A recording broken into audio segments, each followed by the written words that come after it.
La hipocresía por bandera energética. 48 horas da el Gobierno a los populares para que lean el texto sobre el plan de ahorro energético y le den el visto bueno. 48 horas. Una amenaza con chantaje muy propia y característica del Ejecutivo. Con el mismo modus operandi de siempre, el texto se convierte en un caramelo envenenado. Mientras que, por un lado, obligará a los comercios a regular el aire acondicionado o apagar las luces de los escaparates, por otro victimiza su propuesta, aludiendo a que el PP, si vota en contra, dejaría fuera la beca propuesta de 400 euros o el abono gratuito en el transporte público. Aunque el Gobierno ya se ha cubierto las espaldas al estilo más picaresco español. Estudian la posibilidad de convertir este decreto energético en un proyecto de ley para que pueda ser aprobado con mayor facilidad. ¿Pero esta es la medida que los españoles anhelan y necesitan para hacer frente a la inflación? La realidad nos muestra otro escenario, uno en el que en la cesta de la compra los españoles ya en ella hay más marcas blancas que nunca y en donde la mayoría de los productos son solo de primera necesidad.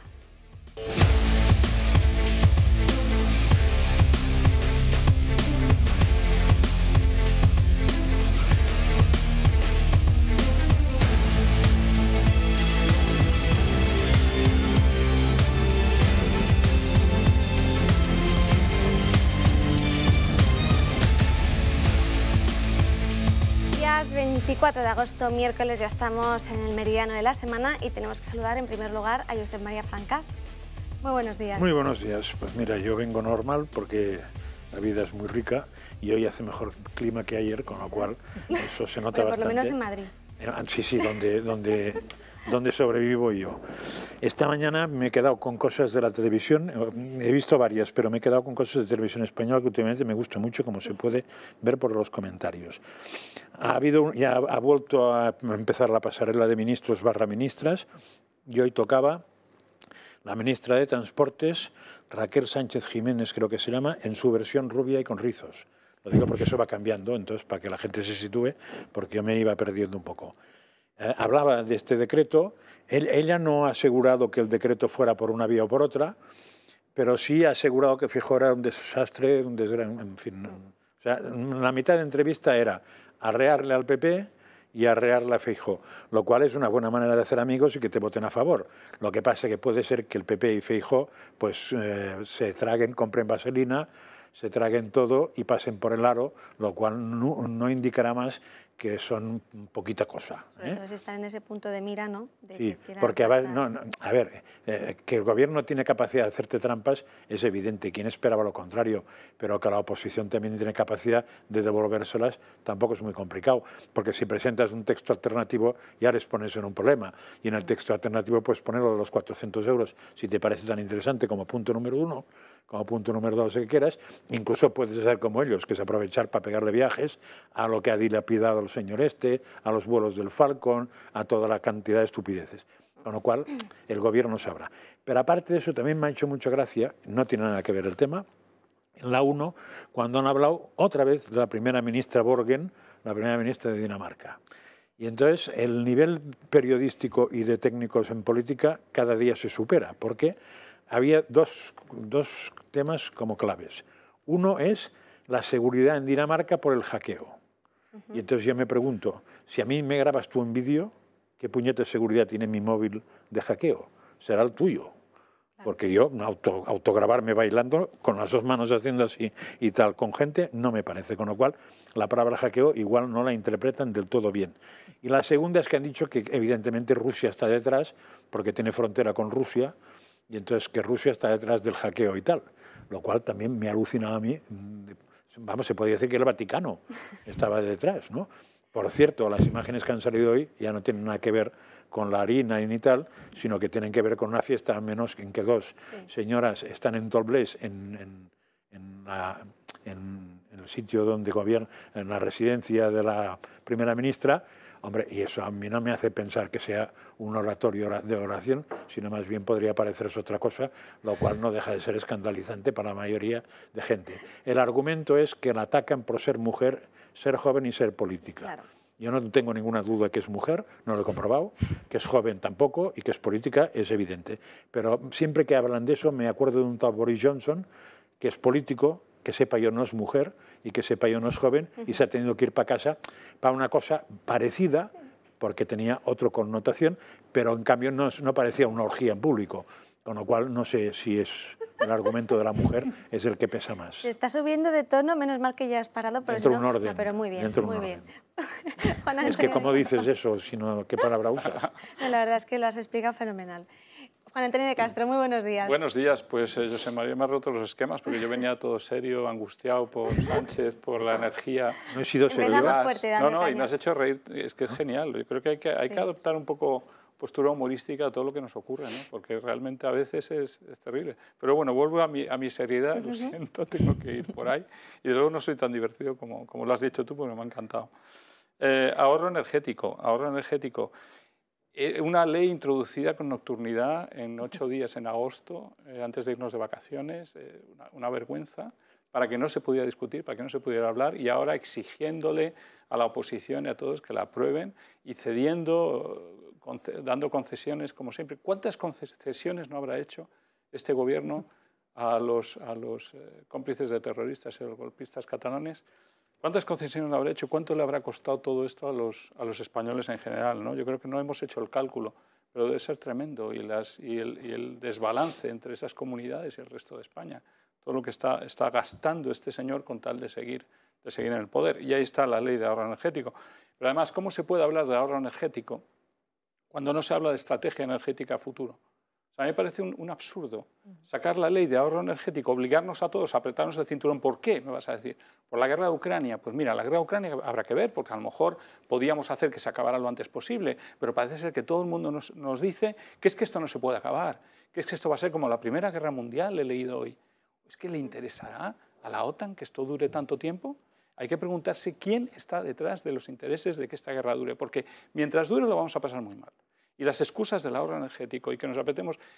Ha dicho Teresa Rivera que se resignan los españoles a pagar precios salvajes. ¿Mire usted que se resignan los españoles? Nos resignamos ya a la inercia de este gobierno, que es bastante duro como para además apretarnos el cinturón. Y no nos vamos a apretar el cinturón si usted no nos dice cómo va a solucionar la soberanía energética de España. Y es una de las cosas que nadie se está ocupando. Francia y Suiza, nuclear hidroeléctrica a tope y no les pasa nada prácticamente. España no se toca el nuclear, no se toca la hidroeléctrica, no se coge el uranio que tenemos y no se hacen centrales nucleares. ¿Y por qué tenemos que aceptar que esa estrategia es la válida y apretarnos el cinturón? A lo mejor lo que hay que hacer, y debería decirlo la oposición, yo pienso, es decir, sentémonos a hablar de estrategia, pero no de apretarse el cinturón. Espérate, estrategia y a continuación nos apretamos el cinturón según el plan que tengamos. Pero a mí me parece loco. Yo si fuera el PP o el Vox argumentaría en esa dirección. Porque ¿qué es esto de apretar el cinturón antes de buscar las soluciones y el futuro, ¿no?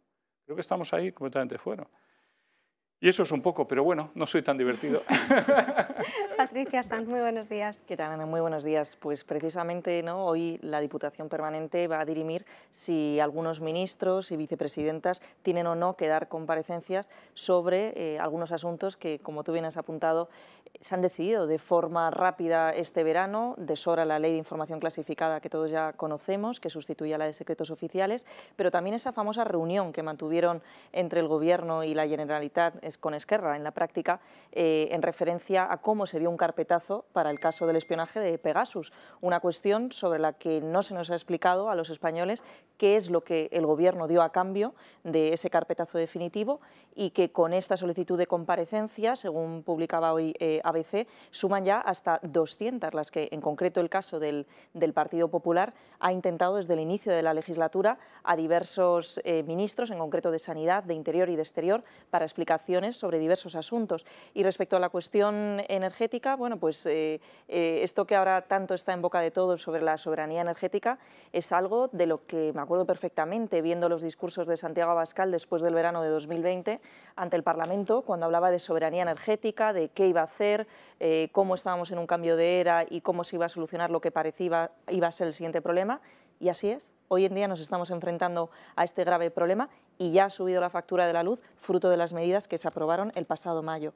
Por tanto, ahora es actualidad y, como bien indicabais en mesa, tiene que haber un plan sobre cuál va a ser la previsión para mejorar esas famosas energías renovables. Ahora lo dice el Partido Popular y, aunque la gente no se lo espere, también Vox lo lleva a su programa. Dice, a medio plazo, oiga, utilicemos las energías de las que disponemos, y a largo plazo, por supuesto, ellos también defienden el medio ambiente. Así que hoy es un día muy importante porque precisamente muchos ministros se va a decidir si dan o no comparecencia ante el Parlamento, ante la sede de la soberanía española, y mañana otra vez más asistiremos al espectáculo, yo ya lo califico así, público, de aprobar vía Real Decreto Ley aquello que sin duda cuestiones como la cuestión energética, los incendios forestales, etcétera, etcétera, la cuota de autónomos, deberían haberse tramitado con la aquiescencia de la oposición y, por supuesto, de los representantes de estos colectivos. De hecho, si os parece, vamos a tratar ese como uno de los primeros temas. Es decir, ayer se quedaba el siguiente escenario. Para aprobar ese proyecto de apoyo energético, bueno, pues por un lado están RC, Bildu y el PNV aprovechando su posición, porque al final ellos también tienen que jugar esa baza para poder exigir al Gobierno determinadas cuestiones. Y en el segundo lugar nos encontrábamos con que el Partido Socialista determinaba esa situación en la que, como quieren aprobar a toda costa ese proyecto, lo van a convertir, en vez de un Real Decreto, en una proposición de ley. ¿Por qué? Porque así, de esa manera, no necesitaría, no tiene los apoyos garantizados, porque necesita una mayoría simple y estamos a menos de 48 horas para que se vote. ¿La manera de conseguirlo? Pues sería de esta forma. Y además, como habéis indicado, no es la primera vez que hace algo así. Es decir, recordemos cómo salvó ese Real Decreto de las medidas anticrisis, con esos 176 votos a favor y 172 en contra, y la abstención, que también en el último momento tuvo que cambiar de repente. Es que probablemente sería la manera menos antidemocrática de trabajar. Ya funcionar por los decretos ya es mala cosa. Los 128, creo que comentaba el otro día yo, 128 que eleva el Gobierno, indican que tiene 128 déficits democráticos en la cabeza el presidente y el resto que le apoyan, porque son conculpables. Claro, como mínimo tendrías que hacer eso, que es dar la opción después a que se tramite en el Parlamento con el modelo de enmiendas y compañía y tiempo. No suelen dar ni eso, solo lo dan, pero tampoco me fiaría yo del procedimiento, porque claro, tú puedes decir que haces eso para dar pie a que la oposición diga y después dejar a la oposición más colgada que un chorizo porque no le hagas ni puñetero caso. También es verdad que a alguien sí le tienes que hacer caso, porque si no, no la apruebas, pero tienes los de siempre. O sea, eso es una buena garantía para que el Gobierno lo apruebe, pero si el PP se cree que es una garantía para que él pueda poner algo, va bien arreglado. O sea, que eso lo haga mirar o que se vaya a Lourdes. Estoy de acuerdo. Juan Antonio. Yo no sé si he entendido muy bien que pueda cambiar esto a proposición de ley. O sea, que pueda cambiar de aquí al jueves, no plantearlo de esa manera ante el Parlamento, sino plantearlo de otra manera. Eso podría darse, porque si eso puede darse, eso ya sí que es saltarse absolutamente cualquier debate ni cualquier intervención. No sería viable por los tiempos en que nos movemos. Claro, de hecho, no, ha sido una de las cuestiones, y perdona que te interrumpa, que en esto tenía razón la portavoz de Junts per Cat. Hay que darle la razón al César. Decía que en todo caso estamos ante un Real Decreto Ley que además ya no solo contempla las medidas de ahorro energético, sino que además mezcla cuestiones que se unen con la normativa de la pandemia, con una cuestión incluso de las radiales de Madrid. Bueno, es un batiburrillo legislativo que no solo en cuanto a los tiempos, donde no se ha dejado participar al principal partido de la oposición, sino en cuanto al fondo del asunto, ¿no?, por así decirlo, al fondo de la iniciativa legislativa, es de todo punto un atropello, ¿no? Y la portavoz de Junts per Cat lo calificaba de Macedonia de propuestas. Yo creo que es el mejor calificativo para el Real Decreto, que tiene toda la pinta, se aprobará mañana, pese a que estos socios minoritarios de los que normalmente dependen, y en breves lo volverá a hacer, los presupuestos generales del Estado, van a tener que volver a dar su apoyo a Pedro Sánchez. Yo no sé cómo funciona, pero me parece que sí que los reales decretos pueden tramitarse después de dos formas distintas. Proposición de ley, ¿no? Y según dictamine la mesa, supongo que a propuesta en este caso del Gobierno, que es el que tiene mayoría en la mesa. O sea, que si no le sale, lo puede pasar a proposición. No, pero si no le sale, no. O sea, lo que no puedes hacer es que te voten que no y después hacer el cambio. Supongo que lo que puedes hacer es previamente en la mesa decir que eso lo pasas a aprobar para que entre como ley o que entre sin... Es decir, que se apruebe directamente el paquete sí o no, o que entre con ley, con modificaciones y con tiempo. Sí, porque recordemos que la última medida la aprobó con 12 horas, o sea, es decir, a 12 horas de... Es decir, que solo ocurriría si realmente no llega a darle suficientes cesiones a los partidos que están con él. Pero que lo sabes previamente. De hecho, me parece que esta mañana han confirmado, tampoco sé si es verdad, porque lo da uno, que la mesa ya ha dictaminado que iría como proyecto de ley. Pero fíjate, porque yo no sé, o sea, ha sido, cuando ha acabado de entrar la ministra, la periodista ha dicho que había que entraba la chica que tiene en el Congreso para dar esa información. O sea, a votación. Sí, pero a mí me extraña que a las 10 de la mañana hoy se reúne la mesa, pero igual sí. No sé, o sea, es que... Y yo pensé que hasta el último momento iban a estar buscando qué tipo de cesiones y ver quién cedía. Pero ya digo, si eso está pensado... Las cesiones vendrán por otro lado, no por el contenido del Real Decreto Ley del ahorro energético, sino de qué otras cuestiones cederán ahora en presupuestos generales, que hay el gran debate de esta semana, pues con Esquerra, con el propio PNV, que siempre está en el tira y afloja. Pero lo que sí cuestiones del contenido yo creo que no. Claro, pero sí lo que querría decir es que no tienen claro que mañana se vaya a votar tranquilamente por la vía que querían, que es que no se tocara nada. O sea, la diferencia está en que o no tocas nada, o puedes, que no quiere decir que toques, puedes tocar todo. Entonces, cuando no tienes la seguridad de que sin tocar nada te lo van a aprobar, dices, me da tiempo a pasar a la opción 2 y como mínimo me da tiempo a negociar punto por punto, porque después cualquier proyecto se puede votar punto por punto, todo en paquetes de 3 puntos, lo que quieras. Eso depende de cómo quieras que te aprueben. De hecho, por eso la portavoz del Gobierno, Isabel Rodríguez, ayer hacía estas declaraciones directamente dirigidas al PP. Yo lo que emplazo al Partido Popular de aquí al próximo jueves, tienen unas horas, y desde luego al señor Feijóo, es que vaya ahora mismo, se vaya esta tarde a la estación de Atocha Cercanías, o se marche a Sant o a Valencia y hable con ese trabajador que está volviendo ahora de su puesto de trabajo y le diga que si por él fuera, si de él dependiera, no tendría la gratuidad del transporte público en los próximos 4 meses. Que se acerque a ese estudiante que está preparando el inicio de curso y le diga que si por él fuera, si por Feijóo fuera, ni beca ni abono gratuito. Y no solo eso, sino que además en este sentido, también en sus redes sociales publicaba que aparte el PP tenía 48 horas para leerlo y estar al lado de la clase media y trabajadora. O sea, que tenía ese tiempo para que cambiase de opinión. Sí, pero a ver, la intervención de esa señora se llama demagogia en todos los tratados políticos, los de política, los de filosofía, incluso los de parvulitos. O sea, porque primero que como vaya Feijóo a preguntar a un obrero algo, del que va a hablar va a ser de Sánchez, no de Feijóo, y lo va a poner a cara de un burro. Prueba de ello es que Sánchez no puede ir donde esté un obrero ni en broma. La última vez que fue dijeron, ¿lo vas a arreglar tú? Recuerdo eso. Y lo segundo, claro, que coger todo el decreto justo e ir a la parte que menos afecta al decreto, que es la del transporte, que además le llama gratuito cuando es mentira, en fin, la señora como alcaldesa de su pueblo lo haría, porque Portollano, que no estaba mal, lo haría muy bien. Antes de continuar con el debate, vamos a saludar en la mesa que se acaba de incorporar. Miguel Gutiérrez, muy buenos días. Muy buenas, Ana, ¿Quieres aportar algo sobre esta situación, estas declaraciones? Bueno, sí, poco lo que ha comentado Francas, ¿no? Que bien fuera de la realidad, es decir, que a los que abuchean son a los ministros y al presidente del gobierno cuando van a las calles y no a la oposición, ¿no? Porque obviamente quien está sufriendo esta mala gestión de la crisis energética son la gente y sabe quiénes son los responsables y por lo tanto pues que menos altanería por parte de los miembros del gobierno, que deberían hacer más autocrítica, ¿no? Y no solo simplemente ahora mismo pues llevan todo el verano insultando a Feijóo, la verdad. Le han llamado desde Inmeto a que si se acobarda ante Ayuso, es decir, intentan enfrentar, pero porque ven que los resultados electorales en las últimas elecciones han sido muy malos y ya, bueno, están un poco nerviosos, ¿no? Parece que no saben qué hacer. Y por otro lado, porque ven también las encuestas que si los resultados estos eran malos, lo que viene ahora es todavía peor. Por lo tanto, tampoco mucho más, ¿no?, que es a generar un poco pelea, crispación para que no se hable de lo realmente importante, ¿no? Mejor que se hable de insultos, ataques ad hominem que se llaman, en vez de las cosas importantes. A mí es el tono, la forma esa chulesca de emplazo. Nosotros la emplazamos a ella para que nos explique todo lo que van a perder esos trabajadores y esos estudiantes y todos los españolitos cuando nos explique que el gas que nos está llegando va a haber que pagarlo muchísimo más caro. Cuando nos explique que todo el gas, que mucho del gas que nos va a llegar por metaneros va a ser desviado al resto de Europa, y eso no nos lo está contando, porque por mucho que él dice que a nosotros no nos pasa nada, dependerá de lo que exija el resto de Europa.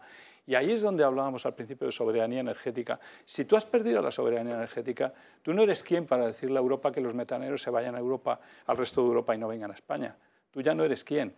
Y como no eres quien, porque has cedido en Bruselas tantas cosas y ya no tienes la soberanía, ni tienes tus nucleares, ni tus hidroeléctricas, te vas a quedar así. Y entonces yo emplazo a esta señora realmente a que nos explique a esos trabajadores y a esos estudiantes qué vamos a hacer cuando nos quedemos sin gas. Es que además no entiendo casi nada, porque esta mañana otra cosa que decían en televisión es que lo que nos está pasando es que el gas ha subido, ha multiplicado por 16. Sí. Supongo que es verdad. Con lo cual el gas lo pagamos 16 veces más caro. Pero como la electricidad sigue tirando de gas, entonces la electricidad como mínimo sube 8 veces, más o menos, ¿eh? O sea, la mitad de lo que sube lo otro. Y entonces yo me pregunto, porque decían, ¿y qué puede hacer el gobierno? Decían más o menos nada. Dicen, hombre, si no tuviéramos que tirar de gas, igual sí que no haría falta aumentar el precio de la luz, por mucho que subiera el gas. Claro. ¿Cuándo no debes tirar de gas? Pues cuando con el resto de energías cubres perfectamente, o sea, con el mix que queda, cubres perfectamente. Es decir, con la nuclear, con la eólica, con la tal, con la cual, con la de los hidro... Claro, pero te has equivocado de mix. Hace poco Vox presentó una proposición de ley para favorecer la energía hidráulica, ¿no? Porque decía, oye, nosotros disponemos de un montón de pantanos, no vamos a hablar de en qué época se construyeron, que todo el mundo lo sabe, y se podría utilizar los ciclos de agua. E insistía en ello el secretario general Javier Ortega Smith cuando presentaron. ¿Sabes esta ley de ahorro energético? Una de las cosas que estipula, quitar permisos para centrales hidroeléctricas, precisamente. Pues está haciendo lo contrario un tiro en el pie de lo que el resto de Europa está haciendo en este momento, que es tirar de carbón, de nuclear, de hidroeléctrica, de todo lo que puedan. Y nuestro mix es malo. Entonces, ¿por qué nos haces, en lugar de una ley de ahorro energético, una ley de mix energético, me cambias completamente esto, nos haces más soberanos? Y eso, ¿por qué no lo está diciendo la oposición? ¿Lo dice Vox? ¿Por qué no lo está diciendo el Partido Popular? Bueno, Vox tampoco ha dicho mucho este verano porque está ausente, pero sí, ha presentado una ley exclusivamente para una proposición de ley exclusivamente ¿no? y además la registró en julio. O a principios de agosto, hace poquito la por lo menos para empezar a cambiar el mix, ¿no? Empezar a plantearnos que se puede hacer otra cosa. El Partido Popular no concreta, dice no, energías renovables. La proposición de Feijóo habla de energías renovables, pero no explica, oiga, pues la hidráulica, ¿no? Que es un... O sea, el problema de España es que tiene fotovoltaica y eólica para suplir, tapar. Pero el problema fotovoltaico es que tiene que hacer viento y sol. Y cuando no hace viento y sol tienes que tirar de lo fósil. Por ejemplo, a la noche casi nunca hay sol. Claro, casi nunca hay sol. Entonces quiere decir que tienes una porción de fósil mucho más grande que el que tiene hidroeléctrica y nuclear, que no va a tener que tirar de tanto fósil. Entonces el problema es que por muy verdes que seamos y digamos que vamos a llenar España de placas y de eólica, mal, porque cuando deja de funcionar tiramos siempre de la fósil. Entonces es un error decir que eres más verde por poner más placas y eólica. Serás más verde si tu mix te permite poco a poco reducir las fósiles, que no tanto las hidráulicas y las nucleares, que en este momento hasta la Unión Europea está diciendo a la Comunidad Europea que son verdes. Hasta la Unión Europea está diciendo que el nuclear es verde. Tampoco acabo de entender yo por qué hay que reducir tanto las fósiles, es otra cosa que tampoco acabo de ver. Sí. Porque de la misma manera que los motores de diésel contaminaban hasta que se empeñaron los ingenieros en que no contaminaran, y ahora contamina probablemente casi menos un motor diésel que una gasolina, porque eso es un problema de invertir en ciencia. Os tengo que contar una cifra que he leído hoy que me queda asombrado. Resulta que 20 cargueros marítimos, 20 cargueros, emiten óxido de azufre, que es una de las cosas peores para la polución en el planeta, el equivalente a eso. Son 20 cargueros como toda la población de coches del planeta. 20 cargueros. ¿Sabéis cuántos cargueros en el mundo? 60.000 navegando en este momento. Son 3.000 veces más que lo que hacen. ¿Y por qué las leyes van solo a castigar al coche? ¿Por qué no han tocado para nada el transporte marítimo? No se puede tocar. Pero ¿por qué no se puede tocar? No se puede trabajar, no se puede investigar, no se puede ver otra forma de hacer. Entonces, todo la carga va sobre estáis gastando, estamos contaminando. Déjame en paz, es 1 a 3.000. Lo poquito que hagamos nosotros lo tapan los cargueros, pero con creces. Lo nuestro es nanométrico. La contribución de nuestra reducción de diésel y demás es nano comparado con lo que hace el Entonces les da igual. Pero les da igual y no hablan de ello. Claro. Y es intereses económicos, por otro lado, de que se fomente lo eléctrico. Entonces, ¿es la polución o los intereses económicos? Y si son los intereses económicos, ¿por qué no hablamos de economía? Porque aquí solo se habla de verde. De hecho, era uno de los temas que más impactaban ayer, porque desde el Gobierno se está queriendo aprobar este proyecto energético, diciendo bueno, que esos abonos gratuitos para poder utilizar el transporte público o esas becas de 400 euros, pero la realidad al final que nos encontramos es que los españoles, a la hora de, lo contárselo más el lunes, están endeudando a la hora de hacer frente a productos de consumo de primera necesidad o básicos. Y además hoy ha salido otra noticia donde indicaban que los españoles, que más de la mitad de la cesta de la compra en alimentación eran marcas blancas. Y no solo eso, si nos fijamos en los datos, en el mes de junio las ventas en este tipo de alimentos crecieron en un 2%. La marca blanca alcanza ya casi un total de 42% de las ventas en el gran consumo. El gran consumo son productos de alimentación, bebidas, droguería, perfumería, embarcan bastantes sectores, no solamente la alimentación. En la alimentación nos encontramos que este porcentaje es diferente, es decir, crece en un 2,5%, nos encontramos que esto ya es casi el 50%, el 49,4%, frente al 50,6% en otro tipo de marcas. O sea, es una tendencia que está surgiendo con toda la inflación en este momento en el que nos encontramos, en verano sobre todo, que es cuando la gente más descansa o el que ha podido, pero sobre esta realidad no han propuesto ninguna medida.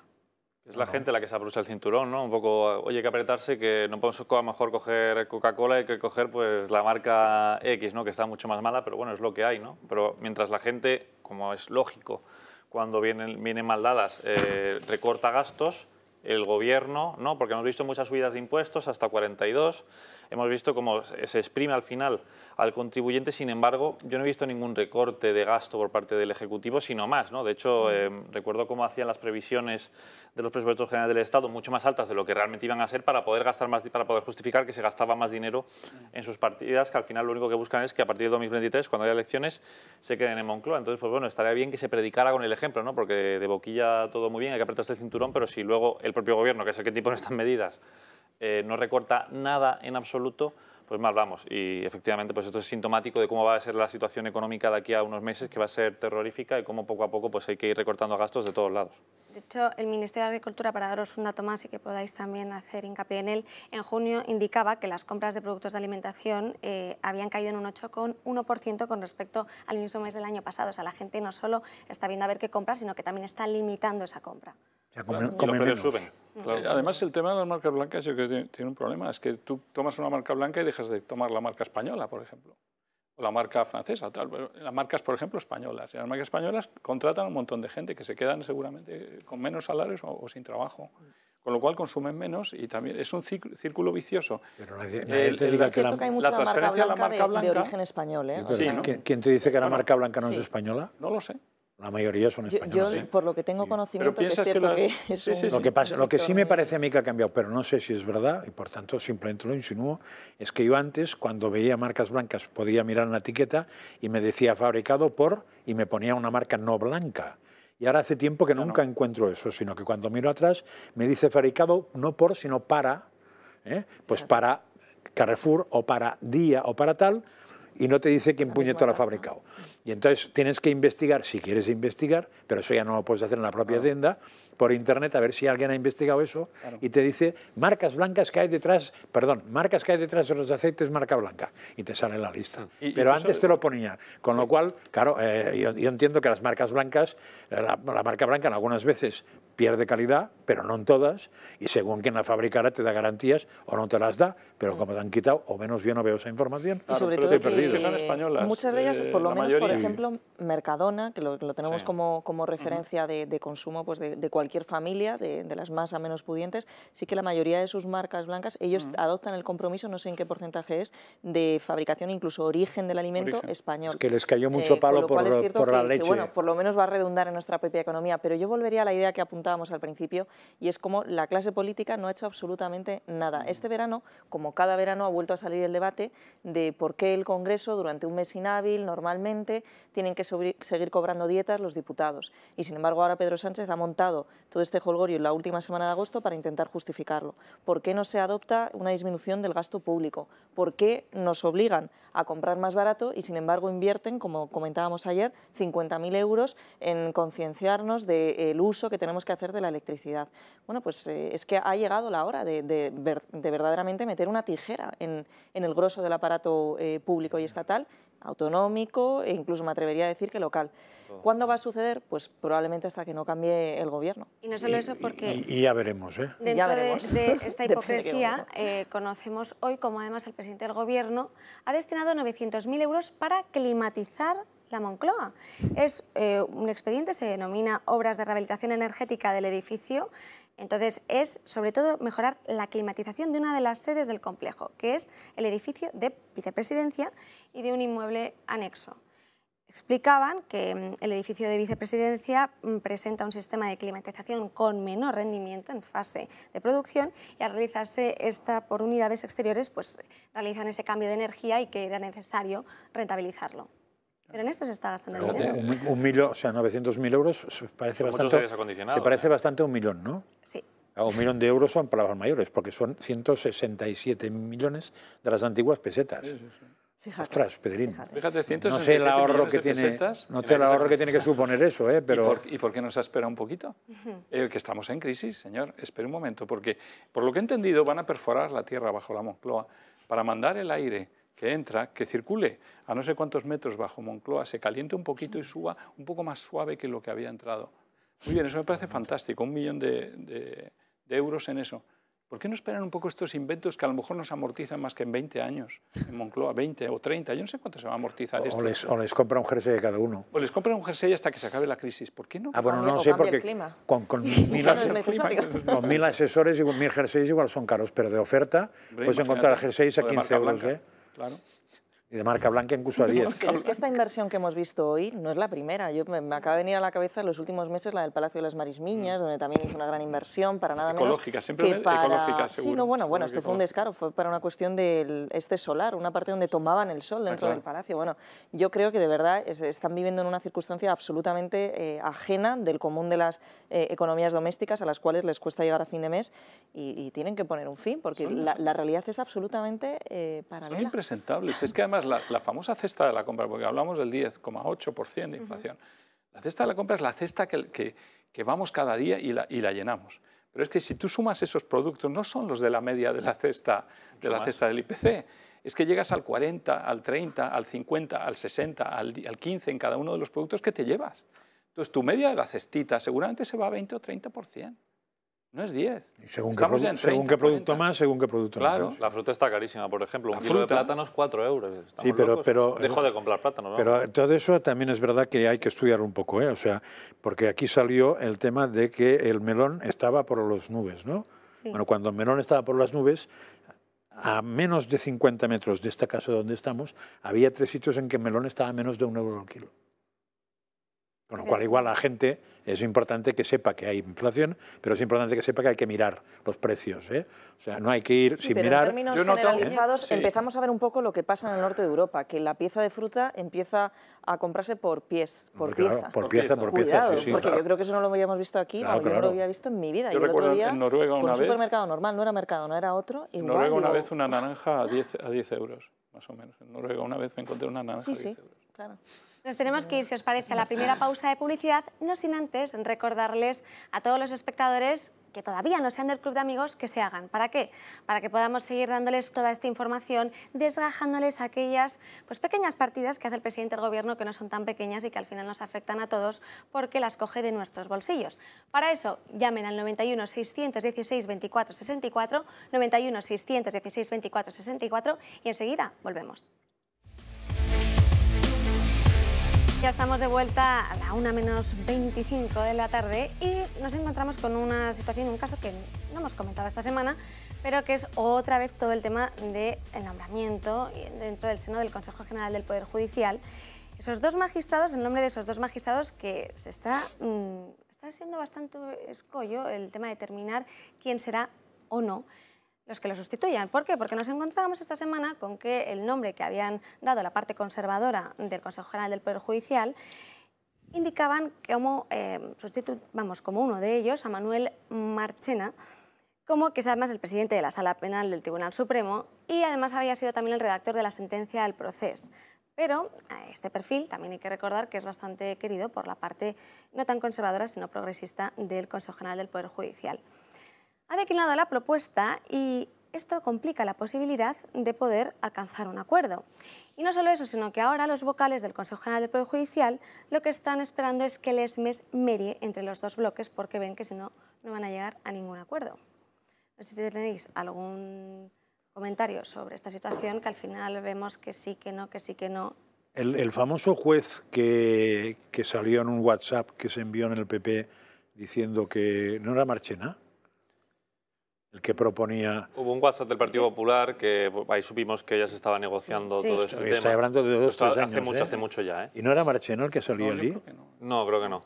Pero que se decía eso, que bueno, que vamos a llegar al acuerdo, que nos van a dar tal sala, vamos a controlar tal sala, para que se vea un poco también lo que hay en la política, ¿no? Al final controlando la justicia totalmente.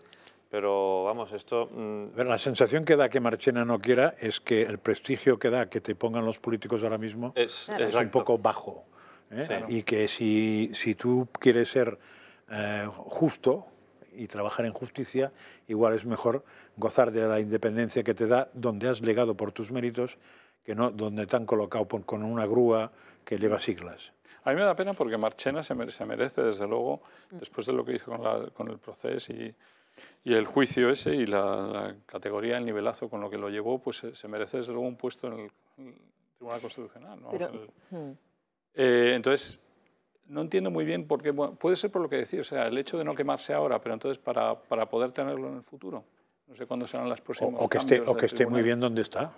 Eso es lo que dicen. Una parte de su gente más cercana lo que dicen es que a él le gusta estar de magistrado, más que de gestor puro y duro, y que de hecho, bueno, pues no es la primera vez que dice que no a un puesto de esta relevancia. Por tanto, a veces la solución más sencilla es la correcta. Es un fantástico magistrado y le honra, tiene un gran prestigio dentro de la judicatura, sin duda. Las deliberaciones al final se llevarán a cabo el próximo 8 de septiembre y veremos entonces pues, qué decisión toman.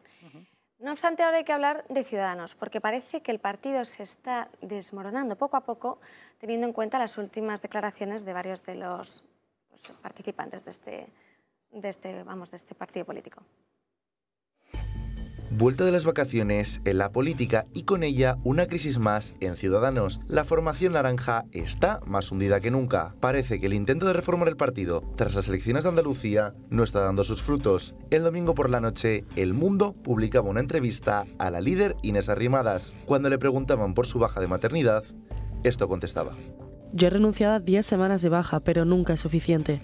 El reto más difícil que tengo ahora mismo por delante es conciliar, ni siquiera salvar el partido. Una sorprendente respuesta a la que al día siguiente se le sumaba una dimisión, la de Ignacio Aguado. Tras ser apartado de Ciudadanos Madrid el año pasado, antes de las elecciones autonómicas, no había vuelto a tener ningún cargo. Con la nueva remodelación, no cree en el proyecto. Y ahora, prefiere irse a casa.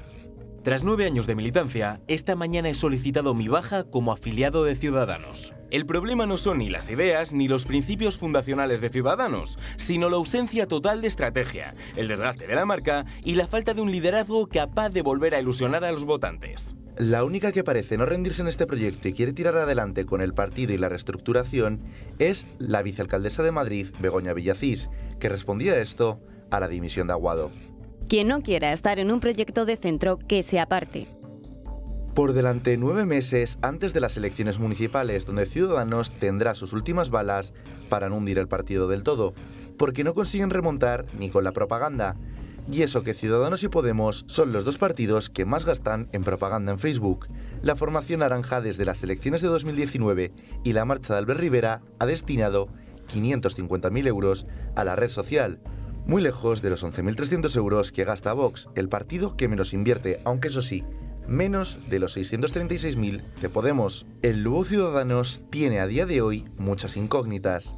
¿Llegará Arrimadas al año que viene o se rendirá? En caso de su dimisión, ¿será Begoña Villacís su sustituta? ¿Qué pasará con los miembros del partido que han abandonado el escaño en los 2 últimos años, pero siguen en la formación? Y sobre todo, y en definitiva, ¿saldrá a flote? ¿O estamos ante una crónica del Titanic? Me parece con esas declaraciones que hizo al periódico El Mundo que se rendía, ¿no? El querer prevalecer esa conciliación familiar después de haber dado a luz hace 4 meses, más que salvar el partido de Ciudadanos, teniendo en cuenta que estamos a un año de las elecciones.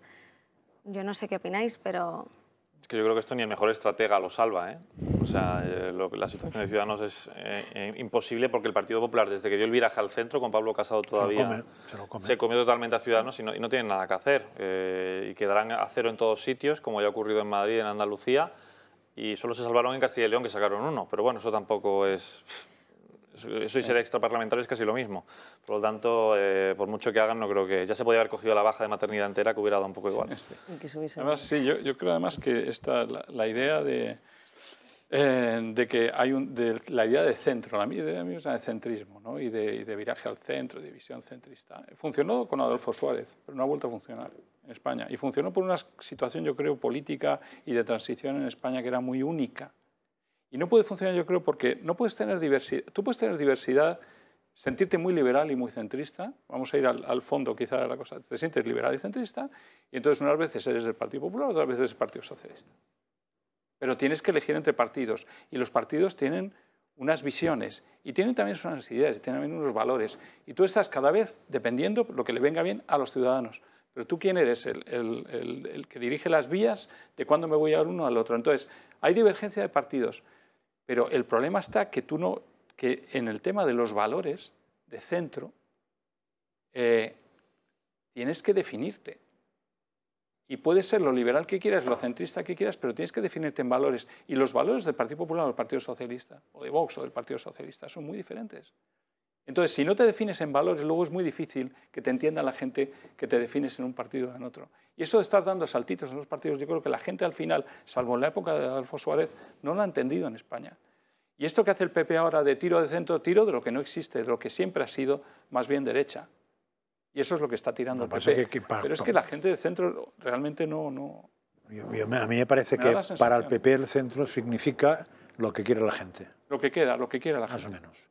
O sea, sería la mercadotecnia, sí. Es decir, hago una encuesta, si la gente quiere eso se llama centro y ahí me apunto. Claro, pero que en España hay centro, yo creo que hay votantes de centro, no hay ninguna duda. Sí. Es más, parece que es un dogma, que no sé si es verdad, que si tú no estás en el centro no ganas unas elecciones ni loco. Y de hecho, eso se habló de que el PSOE cuando ganabas, cuando cogía al centro, y el PP cuando ganabas, cuando cogía al centro. A partir de ahí, yo lo que sí tengo claro es que a mí me alegró mucho cuando salió UPyD, menos cuando UPyD desapareció por culpa de Ciudadanos, y me gustaba por un motivo, porque me parecía que entre depender de nacionalistas para hacer gobierno en Madrid o depender de gente cuya valoración era distinta, habíamos ganado mucho. Y prefería gente que se empeñara en cuestiones de bajada de impuestos o subida de impuestos, según pretendieran, que era mejor eso que no en dame esto a mí y haz con el resto lo que quieras. Sí, claro, que ese UPyD tenía una visión de valores más clara. Claro, entonces, lo que pasa es que, como el centro filosóficamente no existe, los valores que tienen que tener esa gente tienen que explicarlo muy bien para que no sean cambiantes cada mañana. Claro. Y yo creo, no sé si pienso que fue UPyD en unas elecciones municipales, que actuó muy bien, que fue darle siempre apoyar para que gobernara el que había ganado, pero, diríamos, modificándolo un poco, tocándole un poco la cresta, cosa que no era mala cosa, porque entonces quiere decir que harías que el PSOE fuera menos de izquierdas y que el PP, por decirlo así, fuera menos derecha. Bueno, acabas de definir a Ciudadanos. Ellos siempre han querido servir de engranaje político, sí, pero no siempre han hecho... Lo han dicho abiertamente. Pero no siempre han ido, en la temporada, en la historia, no siempre han ido, diríamos, a centrar al que ha ganado, sino que incluso a veces han ido a subir al que ha perdido. Entonces, eso ya desconcierta a todo el mundo, porque, claro, el votante de Ciudadanos, según lo que le hagas, en según qué zona, te cambia. Yo creo que no será más serio UPyD. Ciudadanos es un proyecto, a mi juicio, desde un puro análisis político, más allá del ideológico, que está hundido. Hoy es Ignacio Aguado, a principios de verano fue, por ejemplo, un gran portavoz de Andalucía, como era Fran Carrillo, una persona que era muy viral en redes sociales, que sus discursos parlamentarios eran muy sonados incluso a nivel nacional e incluso hacían un poquito demasiado ruido de cara a la nacional, ¿no? En fin, se ha quedado sin grandes baluartes de su mensaje, se ha quedado también sin financiación. Las cosas como son, Ciudadanos se queda absolutamente vacío. Y me uno a lo que estáis comentando. El centro ahora mismo en España, pues decíamos que Feijóo quizás no estaba apelando a ello. Yo creo que Feijóo precisamente es el que se está llevando, no lo digo yo, lo dicen todas las encuestas de intenciones de voto, todo este voto centrista e incluso socialista, apoyando los indultos a personas que han sido los mayores ladrones de la democracia española, podemos decirlo, 680 millones de euros. Entonces, bueno, pues este centro que ha desaparecido absolutamente, que se ha esfumado, como lo vimos en las elecciones andaluzas, votarlo de cara a las generales es un sinsentido. Y todas estas personas que todavía no se han dado de baja del partido, yo me pregunto, imagino, estarán bicheando entre Partido Popular e incluso Partido Socialista. ¿Qué os parece si hacemos una pequeña interrupción y nos vamos al ámbito internacional? Porque ayer veíamos cómo la Fiscalía solicitaba esos 12 años de cárcel para la vicepresidenta argentina, Cristina Fernández Kirchner, por esa presunta trama de corrupción en la que había podido defraudar hasta 1.000 millones de dólares. Pero la vicepresidenta quiso contestar y reaccionar ante estas acusaciones. Son 12 años, los 12 años del mejor gobierno que tuvo la Argentina en las últimas décadas. El de Néstor Kirchner y mis 2 mandatos. Y lo digo con números. Por eso me van a estigmatizar, por eso me van a condenar. Y les quiero decir algo. Si naciera 20 veces haría lo mismo. Si volvieran a hacer lo que habían escuchado, 20 veces haría 20 veces Pedro lo mismo. Sánchez igual. Claro, ¿no suena el argumento Griñán Chávez del entorno del PSOE el mismo?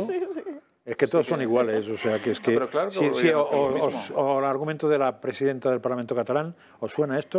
Me atacan a mí, atacan a Cataluña, y yo he robado, pero no he robado porque era amigo mío, pero no era amigo mío, pero resulta que usted me ofende. Es el mismo argumento. Confabulaciones siempre, ¿no? Esto de la Kirchner es un país en el que se ha roto la división de poderes, o sea, es que la señora Kirchner está diciendo un país en el que la justicia, la política, todos han roto la división de poderes y no hay quien lo controle. Debilidad en las instituciones. Esta señora ha llevado un país, se calcula que en diciembre Argentina va a llegar al 90% de inflación. ¿Sabéis lo que es 90% de inflación? Es que la compra es el doble. Estamos aquí con un 10 y estamos... Con un 10 estamos preocupados, con un 100, ¿qué hacen los argentinos? Pero no es nuevo, ¿eh? No, no es nuevo. Argentina eso lo sabe torear muy bien, ¿eh? Pero lo que no puede esta señora es vanagloriarse de que no ha hecho nada, de que la quieren atacar por confabulaciones. Han encontrado en la cuenta de su hija 1.000 millones. 1.000 millones. 1.000 millones en la cuenta de la hija de Kirchner. De los años 2003 a 2015. Claro, me van a explicar que es que la hija lo ganó en la lotería o fue por un trabajo que hizo en la consultoría, ¿no? Sí, por un trabajo en la consultoría. Entonces, claro, que tenga la desfachatez de presentarse así. No, perdón, 5 millones. Hija mayor, sí, porque 5 millones. El monto total son 1.000 millones lo que se ha apropiado Kirchner, la señora. Niega la mayor. Pero niega 5 millones a su hija. Y está negando cosas de ese estilo, ¿no? Entonces, adiós, Cristina. Aquí han ocurrido reacciones de todo tipo. Podemos, publicaba Ione Belarra en sus redes sociales, apoyaba a Kirchner, le daba su apoyo, le mostraba, indicando además, sobre todo, hacia esa denuncia de la guerra judicial contra ella, que presuntamente alegan que es lo que está ocurriendo. Decía así: la guerra judicial y mediática contra gobiernos progresistas es una constante que siempre vamos a denunciar, porque no es contra nosotros, pone en peligro a la propia democracia en España, Argentina o cualquier país democrático. Nuestro apoyo desde Podemos bueno, incluso hacía referencia a CFK, su nombre es el nombre de Cristina. Y Vox, tanto Vox como Ayuso, pues se posicionaban en contra. Es decir, Víctor González decía que había que denunciar estos crímenes políticos. De hecho, como vemos en pantalla, indicaba así: cuando los crímenes de los políticos son sistemáticamente indultados, sus delitos se convierten en un torpedo contra la esencia del Estado de Derecho y la democracia. Ni Kirchner ni Griñán merecen esa gracia, ni los argentinos y los españoles esa felonía. Y Ayuso también declaraba en redes sociales que el pueblo argentino clama por la independencia judicial, la democracia, contra el populismo, la corrupción y el narcotráfico. Todo nuestro aprecio, cariño y apoyo a Argentina, gran país que despierta y tiene la oportunidad de ser ejemplo para las democracias liberales. ¿Qué ocurría? que como vemos, Pablo Echenique le contestaba. Y Echenique además le decía que si la justicia fuera independiente, tú estarías en la cárcel. Ya os viene bien a ti y a los tuyos que la justicia no sea independiente ni en Argentina ni en España, o si no, porque lleváis casi 4 años bloqueando de forma sediciosa la renovación del Consejo General del Poder Judicial. Menuda acusación, ¿no? Tendrías que estar en la cárcel. Si Tendrías que estar tremendo, en la cárcel. Yo no sé si no pasa nada. Yo no sé si Estamos eso. hablando de delitos, no te dice tampoco cuáles, obviamente, pero porque no existen. Es un insulto. Y es muy curioso cómo la izquierda estaba acogiendo ese, bueno, lleva ya tiempo haciéndolo, ¿no? Ese argumento del lawfare, ¿no? De hacer la guerra judicial. No les gusta que la justicia intervenga, que todo sea pues sus chanchullos políticos. Y bueno, es que decía, ¿no? Recuerdo a Pedro Sánchez en el debate del Estado de la Nación, ¿no? Como decía que los recursos ante el Constitucional contra sus medidas, que luego son declaradas inconstitucionales, claro, eran poner la espada de Damocles, ¿no? Sobre la democracia. Es decir, es tremendo como no quieren que nada se ha llevado a la justicia, porque claro, si la justicia es realmente independiente, le va a dar un palo, porque claro, obviamente sus políticas no van acorde con la ley por un lado, o acorde incluso ya con la Constitución, que es todavía, ¿no?, la ley de leyes. Tienes razón, es una manía de llamarle hoy en día cuando cometes un crimen, que es que hay una guerra judicial contra ti. Tú eres un criminal. Con los catalanes, por ejemplo, con los independentistas. Los catalanes siempre han dicho, ¿no? Es que hay una guerra judicial contra los independentismos. No, es que usted ha cometido un crimen, un delito. Hay que desjudicializar ahora. Cuando se cuestiona el valor de la ley, el Estado de Derecho, la separación de poderes, todo pierde sentido, tal y como lo conocemos. Desjudicializar es permitir el crimen. Y la justicia no está hecha para permitir el crimen, es lo contrario. Entonces, ya está. Ya, pero por eso es importante la independencia. Claro. Por eso es básica la independencia. Y por eso en Argentina. Por eso sin independencia no hay democracia. Acaba siendo una dictadura, sin ninguna duda, aunque con la forma, con las flores que queráis adornarlo. Lo que pasa es que no nos acostumbramos todavía que esta izquierda social comunista busca la dictadura. No nos acostumbramos. Mirar Maduro, mirar todo lo que ha ido ocurriendo en el mundo, todo lo que está pasando del mundo unipolar al multipolar, de Rusia a China y demás, con todo, la comprensión hacia Venezuela, hacia Petro en Colombia. Todo lo que está ocurriendo es una deriva totalitaria bestial. Y estos de Podemos están los primeros en la línea. Y Sánchez también dándoles aquiescencia a todos ellos. No les molesta el totalitarismo, es increíble. No les molesta cuando mandan ellos. Nos tenemos que ir a una breve pausa, pero tan solo 2 minutos y enseguida volvemos. De vuelta ya a la 1 de la tarde y tengo que recordarles el Telegram de Julio Ariza para que puedan aportar todos los comentarios que quieran hacernos saber. Es el que aparece en pantalla, tienen que acceder para poder decir todos aquellos mensajes, todas aquellas cuestiones que tengan en mente y quieran que la compartan con nosotros, que las podamos conocer y además así también hacerles partícipe del debate. Julio Ariza, El Toro. Y continuamos con otro asunto, porque según el Ministerio del Interior, la criminalidad en España ha incrementado. Y además ha incrementado con unos datos que son terroríficos en algunas comunidades autónomas. Vemos, por ejemplo, cómo la delincuencia durante este año en general, en España, alcanza casi el 26%. En La Rioja, el 39,3%, en Galicia el 27,7%, en Cataluña también un 27%, el País Vasco casi un 26% y Andalucía un 25%. Pero no solo eso, sino que en la Comunidad de Madrid también han alertado porque han incrementado, porque han determinado que también ha sufrido un incremento. A nivel regional creció un 24,6%, menos que en esas comunidades autónomas, pero se pasó, para que veamos en números, de un total de 162.000 infracciones penales entre enero y junio de este año a 202.000 del primer semestre del año 2022. Sí, yo creo que lo más interesante es primero observar por qué en La Rioja se ha incrementado casi un 40%. ¿Es que ha habido algún movimiento poblacional o eso sería lo más curioso, ¿no? Y luego, bueno, yo creo que es la dinámica normal, máxime cuando venimos de una pandemia, en el 2020 obviamente bajó, pero ya al término, es que me tocó analizarlo precisamente este tema, al término del 2020 volvió a incrementarse muchísimo para la bajada que se había experimentado. Y yo creo que no es casualidad todos los inmigrantes ilegales que han llegado los 2 últimos años, ¿no? Desde aquel famoso asalto a la valla a hoy en día. Yo creo que todo esto algo tendrá que ver, ¿no? Y la pregunta es, ¿disponen nuestras fuerzas y cuerpos de seguridad de las condiciones necesarias para hacer frente a estas circunstancias? ¿O la Ley de Seguridad Ciudadana, por cierto, que quedará aprobada antes de que entre un nuevo gobierno en 2023, va a ser suficiente para protegerla? Porque También, son los que nos protegen. También la inestabilidad política, o sea, la inestabilidad económica que tenemos también, porque al final eso incrementa la delincuencia, la inseguridad, podría ser también una de las razones. Sí, pero eso en teoría no ha empezado, el efecto de eso no ha empezado, ¿eh? O sea, lo que se debería esperar de digamos, un partido socialista que gobierna con comunistas también, es que esto fuera mucho más estatal y que el hecho de que el país esté más estatalizado, habría más control, más policía y debería haber menos criminalidad. Pero en la ideología del socialcomunismo es lo contrario. Es la laxitud, es permitir el ocupa, es abrir a la inmigración. Va mucho más allá la ideología socialcomunista de laxitud frente al crimen que de problemas políticos yo creo que tengamos ahora o del mismo el propio sistema estatista del laxitud socialismo. Laxitud porque me da la sensación de que es laxitud porque comprenden todo. Por destrucción de la sociedad. No, porque se hacen amigos de Petro, que es un exterrorista, porque comprenden que el director de la MST sea otro terrorista en su momento, porque comprenden al terrorismo, porque acercan a los etarras, porque es que en sus valores está el aceptar en cierto modo al delincuente, en ser comprensivo con el delincuente. Me parece que es más querer destruir el orden. Pero ellos mismos, su orden. El orden. Y porque el río revuelto, ganancia de pescadores.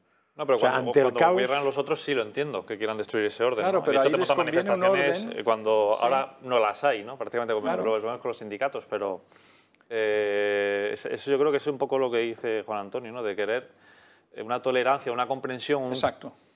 Al final es, no sé, es que lo veo como muy relativismo, nihilismo incluso de, oye, todo vale, ¿no? Sí, en el marxismo, todo vale, marxismo cultural pues, puro. Y esa ley de seguridad ciudadana, lo que dice Patricia, ¿no? Efectivamente, vamos a ver cómo ahora vale lo mismo la palabra de un policía que la de un delincuente, ¿no? ¿Ves? Por lo tanto, a ver qué hacemos. Si no puede decir un policía, efectivamente, esta persona ha hecho esto, no. Luego va siempre en esa especie de comprensión hacia el delincuente y de entenderlo, porque así soy más progresista. En contra de la propiedad privada, en contra de los principios básicos de cualquier sociedad occidental. Pero el marxismo cultural va contra la propiedad privada. Visión permanente revisable en contra de ella también, es decir, un poco todo. Vox, el único partido político, ahora que me acuerdo de su programa político, que es el único, PP no lo hace, que propone unir todas las fuerzas y cuerpos de seguridad. Dice de una manera progresiva, obviamente, ¿no? Primero igualándolos salarialmente, otra gran batalla por ganar de nuestras fuerzas y cuerpos de seguridad, y luego una única fuerza. ¿Por qué tiene que haber policías de un tipo regionales que acaban siguiendo las órdenes del amo y señor de la región que les da de comer? Pues veo difícil, por ejemplo, que el Partido Popular, si gobierna, haga eso, por ejemplo, uno a los cuerpos de seguridad. Creo más bien muy comprensivo Feijóo hacia los poderes autonómicos y policiales autonómicos. No lo haría nunca el PP. No lo hará nunca. Y hablando de delitos, la Fiscalía Europea está investigando a Sanidad por presuntamente haber cometido dos delitos, uno de prevaricación y otro de malversación al pagar, cuando en ese momento dirigía el departamento Salvador Illa, 11 millones de euros por adquirir 500.000 batas que a otras empresas se podrían haber adquirido por 1 millón de euros. El precio unitario exactamente fue de 16,7 euros por cada uno de estos equipos y entonces está en la mesa el debatir qué ha pasado exactamente. Bruselas lo que quiere esclarecer por qué se hizo ese contrato y no otro. ¿Y por qué a mí me preocupa más por qué la Fiscalía Europea investiga eso? Es una denuncia que ha elevado el PP de la Comunidad de Madrid. Claro, como ha tenido y entonces, eso me interesa más. O sea, por eso. Les ha devuelto la pelota en su momento. En esas fechas había otras dos empresas, además, suministrando batas desechables como las adquiridas, por ejemplo, por Sanidad, y entonces el PP lo elevó de la Comunidad de Madrid y por eso ahora Bruselas es que en su momento fue conocido y además incluso fue denunciado en el Congreso. Me acuerdo de intervenciones, por ejemplo, del portavoz de Vox en aquel momento, hablando del dispendio económico que se había hecho comprando a empresas casi fantasmas o ficticias, y todo, por eso tenemos en cuenta que se compraron cada unidad a casi 17 euros, cuando las podrían haber comprado por 0,28 o 0,33 pero que no fue, céntimos. pero que no fue lo único, eso que se compraron cosas insólitas a empresas que no tenían ni... Que no se dedicaban ni a eso. Ni tenían trabajadores, ni tenían sitio fijo, ni tenían capacidad, ni tenían nada. Se aprovechó para pagar a los amiguitos. Claro, y eso incluso se elevó a la justicia en su momento, y la justicia desestimó eso en su momento y se contó por expertos porque estaba mal llevado, o sea, se había ido por una vía que no había que ir, porque no sé si había ido por la vía penal y había que ir por la civil o al revés. O sea, los que saben sabían que iba a era el error de eso, porque tendrías que demostrar por una vía una cosa que es indemostrable. Lo que puedes demostrar es que has pagado más de la cuenta, pero la intencionalidad es muy complicado. Claro. Entonces, bueno, o sea, que de esos pufos debe haber cientos. El problema es que nos investigue, que nos denuncia. Que son pufos relativamente pequeños cuando piensas la bata blanca o las mascarillas. Al lado de... Habría que llamar a la Fiscalía Europea para ver qué pasó con la firma de contrato de la señora van der Leyen con las vacunas, por ejemplo, que habrá que investigar. Yo no digo nada, pero seguramente ha pasado algo, ¿eh? Seguramente ha pasado algo. Pero también en todo el tema de la prohibición de los cuidados con otros medicamentos que no fuera la vacuna. La prohibición de la ivermectina. ¿Cuántos muertos no ha causado el prohibir en Francia la utilización de la ivermectina, cuando hoy está ya publicado que hubiera salvado cantidad de vidas? Estoy esperando a la Fiscalía Europea también que se movilice incluso solita para ver por qué algunos seguro países que no va a hacer seguro que no lo va a hacer. De hecho, otra de las consecuencias que tuvo la pandemia fue las listas de espera, porque claro, estaba todo cerrado, y nos encontrábamos con que durante el año de la pandemia habían... casi 50.000 personas habían muerto por esas listas de espera casi interminables. ¿Qué ha ocurrido? Que esto se ha prolongado y ahora nos encontramos de media 3 millones de euros de personas que se encuentran en lista de espera.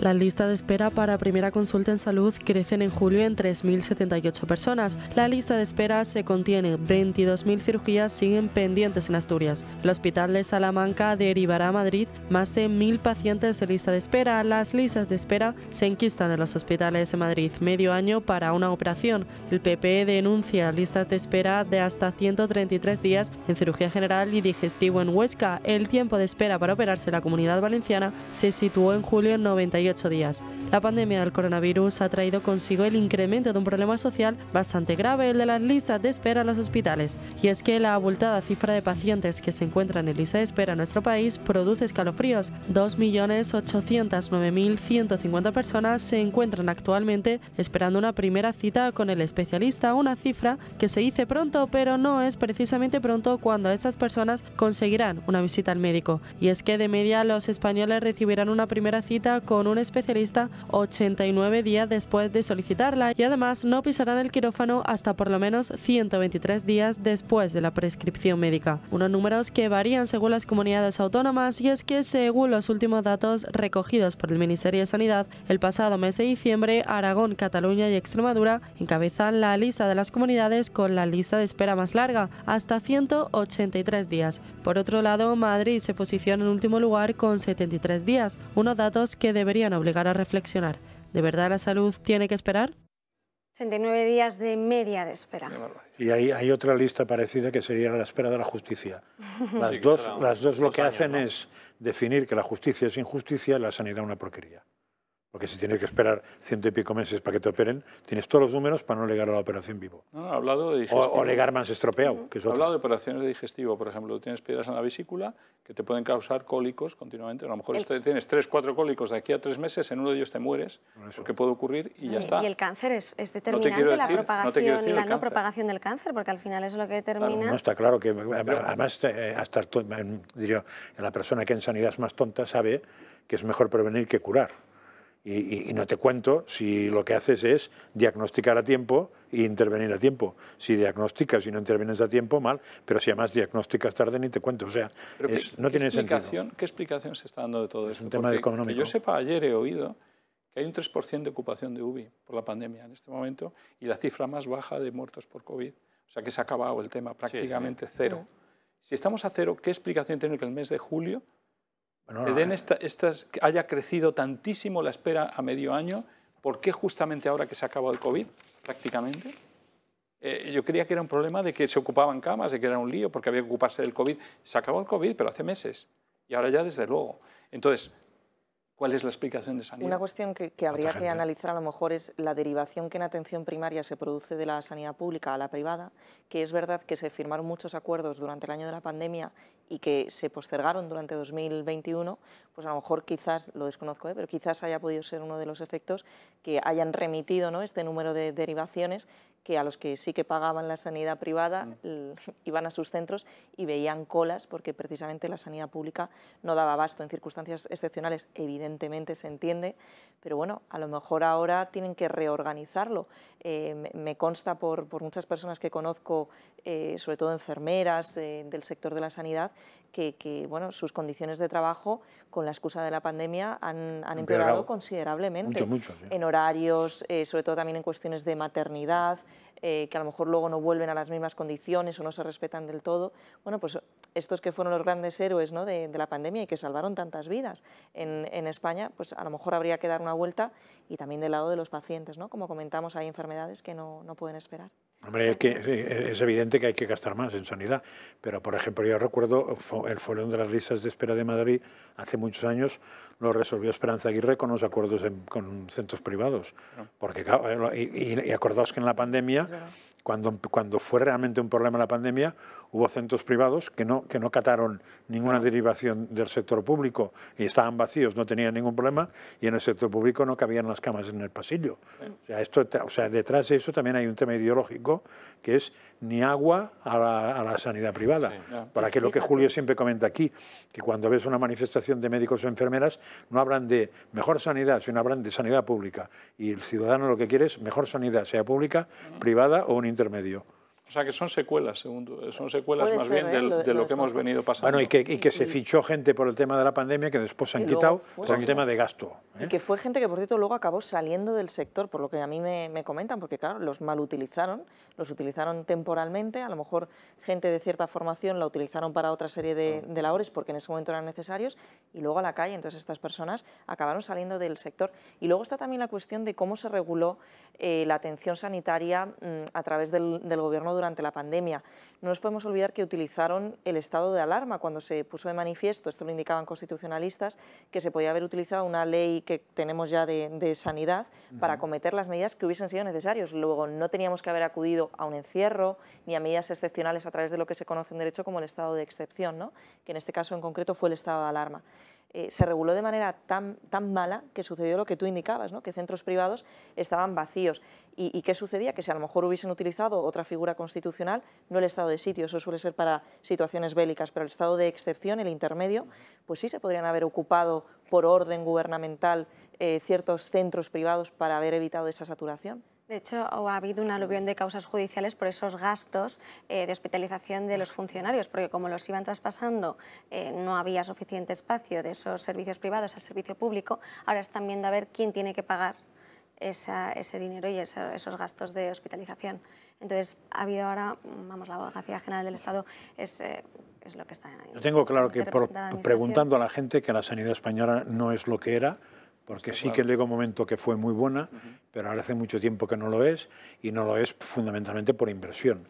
Desde inversión en aparataje, o sea, es curioso, pero diríamos, la sanidad pública en España tenía los mejores aparatos y la sanidad privada no podía competir con los aparatos. Ahora mismo ya hace tiempo que es absolutamente al revés, porque la sanidad pública tiene aparatos obsoletos que lo que habría que es ir cambiando, pero claro, eso es como un bache. Si hay un bache en una calle no hay problema, si hay un bache en todas las calles, ponle dinero, ¿no? O sea, eso.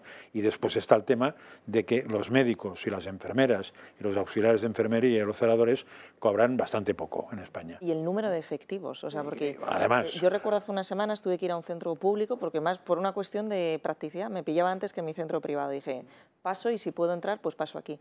Y pasé, me atendieron muy rápido, estaban desbordadas las enfermeras, atendían con la mayor de las amabilidades, como suele ocurrir, yo por lo menos siempre he tenido muy buenas experiencias, pero están absolutamente desbordadas, así que a lo mejor es el número de efectivos. Y en cuanto a aparatología tienes toda la razón, de hecho es una pena porque, por ejemplo, en cuestiones de maternidad, España siempre ha sido un referente, de hecho muchas mujeres, incluso teniendo sanidad privada, a veces eligen hospitales públicos para dar a luz, porque precisamente se disponen de aparatos para inspeccionar al bebé según nace, para controlar a la madre, que no tiene la sanidad privada, pero todo esto si no se cuida... Esto unido además también al descenso de la natalidad, que lo comentábamos el otro día, pero ahora han anunciado que en el 90% de las comunidades autónomas ha habido más defunciones que nacimientos. En el 90%, es decir, durante el primer semestre de este año, entre enero y junio, el saldo vegetativo negativo superaba más de los 70.000 a los nacimientos, o sea, esas defunciones con respecto a los nacimientos. 70.000. Y solo se salva por la inmigración, claro, porque eso sí que tenemos ahí un flujo constante todos los años, pero es al final yo creo que es una cuestión de por qué se apuesta, ¿no? Nuestro gobierno claramente ha apostado por traer inmigrantes, lo vemos en el Plan España 2050, ¿no? Decían que 200.000 al año, lo cual es una auténtica barbaridad. Y hay que recalcar que han entrado 200.000 inmigrantes ilegales desde que Sánchez es presidente, mediados de 2018, pero ayudas a la maternidad no hay de ningún tipo, ¿no? Es decir, lo que ya lleva implementado hace mucho tiempo, ¿no? Esos 100 euros mensuales, o ahora la ayuda de Ayuso, ¿no? También, que ha sido muy novedosa, eso no se ha hecho en España nunca, pero el Gobierno central, por ejemplo, no ha puesto ningún mecanismo para fomentar la natalidad, que no sé, recuerdo que el índice de fecundidad era el 1,17 o algo por el estilo, o había bajado ya incluso más. Sí, pero por ahí. Era bajísimo, y la tasa de reemplazo es 2,1 hijos por mujer, es decir, que estamos lejísimos. Y, hombre, pues un plan como el de Ayuso, que puede ser más ambicioso, pero está bastante bien, o que se asemeja a los planes que ha puesto Orbán sobre la mesa, ¿no? En Hungría, que ha subido pues estaría un poquito mejor que nosotros, pero se ha puesto ahora casi en 1,6, ¿no? Hijo por mujer, en apenas una década, cuando se tarda en esto varias décadas en conseguir resucitar la población, ¿no? Pero no interesa, ¿no? Parece que interesa más ese reemplazo poblacional, que yo entiendo que a las élites económicas le interesará más, porque claro, te va a salir mucho más barato contratar a un inmigrante que viene con unos requisitos para decir, o unas aspiraciones económicas mucho menores que las de un español que tiene otras totalmente, ¿no? Por lo tanto, es una cosa de apuestas y yo creo que habría que hacérselo mirar, porque la inmigración puede ayudar en cierto momento, pero no debe ser la solución principal, sino que hay que fomentar esa natalidad. Creo que has dado con el truco, ¿eh? Claro, si tienes el convencimiento, que si nuestros dirigentes tuvieran el convencimiento de que quieren una España soberana, ¿no? Y una España, digamos, independiente. Normal, yo diría normal. Lo han perdido los socialistas, los comunistas, el PP lo tiene, pero y lo ha perdido muy parte limitado, de la derecha, ¿eh? Y lo han perdido parte de la derecha. Que propone políticas públicas como transversales a cualquier política. Claro, tú no vas a defender, esto es cultura de la muerte pura, es eutanasia, es aborto, es en el fondo que les molesta que haya demasiada gente, les molestan los ancianos, claramente. Les molestan. Que son un gasto. Pero a nivel global, a nivel global, Christine Lagarde y tanto, toda la gente dice que sobran y que son muy caros para mantener globalmente. O sea, eso lo llegan a decir los globalistas hoy en día, ¿no? Y estos políticos nuestros pues lo copian, el modelo, son culturas de la muerte, aborto el que quieras y vamos a vaciar. Entonces el problema es que todo esto para suplirlo con inmigrantes. ¿Y por qué? Nos hemos pasado, ¿cuántos siglos sin necesidad de suplir con inmigrantes nada? ¿Cuánto tiempo no ha funcionado este país con españoles? ¿Cuánto tiempo? ¿Por qué tiene que ser con inmigrantes? No puede ser con nuestra propia En teoría la población tiende a crecer, ¿eh? En teoría la población de cualquier país tiende a crecer. Tiende a crecer, pero y de aquí hecho, tiende a el decrecer, famoso Club de Roma y toda la historia se alertaba de que crecía de manera natural. Natural. O sea, si no haces nada, crece. Hay que hacer algo para que no crezca. Claro. Y se ha hecho eficazmente, porque de hecho no crece. Pero además tú dices, el tema, ¿cómo va a ser solución la inmigración? Es que aún es peor. En España la apuesta no es por la inmigración, es por la inmigración ilegal, ilícita. Bueno, eso aparte. Aparte, porque aquí nos cuenta continuamente Juan, cuando viene Juan Iranzo, que desde una empresa en la que no sé si colabora o qué relación tiene, están intentando traer ingenieros de no sé qué, y es absolutamente imposible. O sea, no hay manera de llenar los papeles que le están pidiendo en las historias, trayendo ingenieros de Iberoamérica. Y yo me he encontrado con otra gente que te cuenta lo mismo. Es decir, aquí lo difícil es ir a buscar a gente de fuera y traerla. Lo fácil es pillar por la calle que pille. Pero está también que es una apuesta por un modelo horrible. Que apuesta horrible por la baja formación. Hombre, sobre todo porque apuestas por primar un delito. Lo peor es que filosóficamente apuestas por primar un delito. Eso hay que estar mal de aquí para primar un delito. Creas inseguridad ciudadana y peor, rompes nuestra cultura y rompes nuestros valores, que nadie habla de eso. Y los valores de los demás no tienen por qué ser superiores a los nuestros. De hecho, los nuestros son los nuestros. Y el que venga a romper nuestros valores, que se vaya. Claro. Creo que eso hay que decirlo claramente. ¿Alguien quiere que le rompan su creencia religiosa?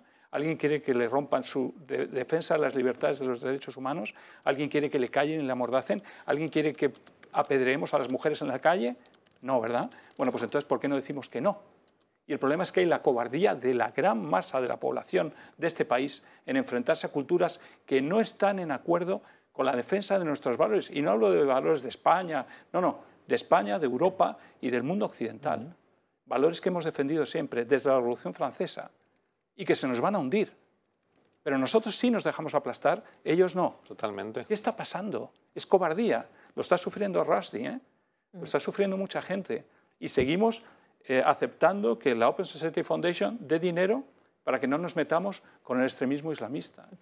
Aceptamos todavía que se financien a ONGs que lo que buscan es suavizar la islamofobia. Sí, sí. No, señor, vamos contra la cultura que rompe nuestra cultura. Si la cultura es respetuosa con la nuestra, de acuerdo.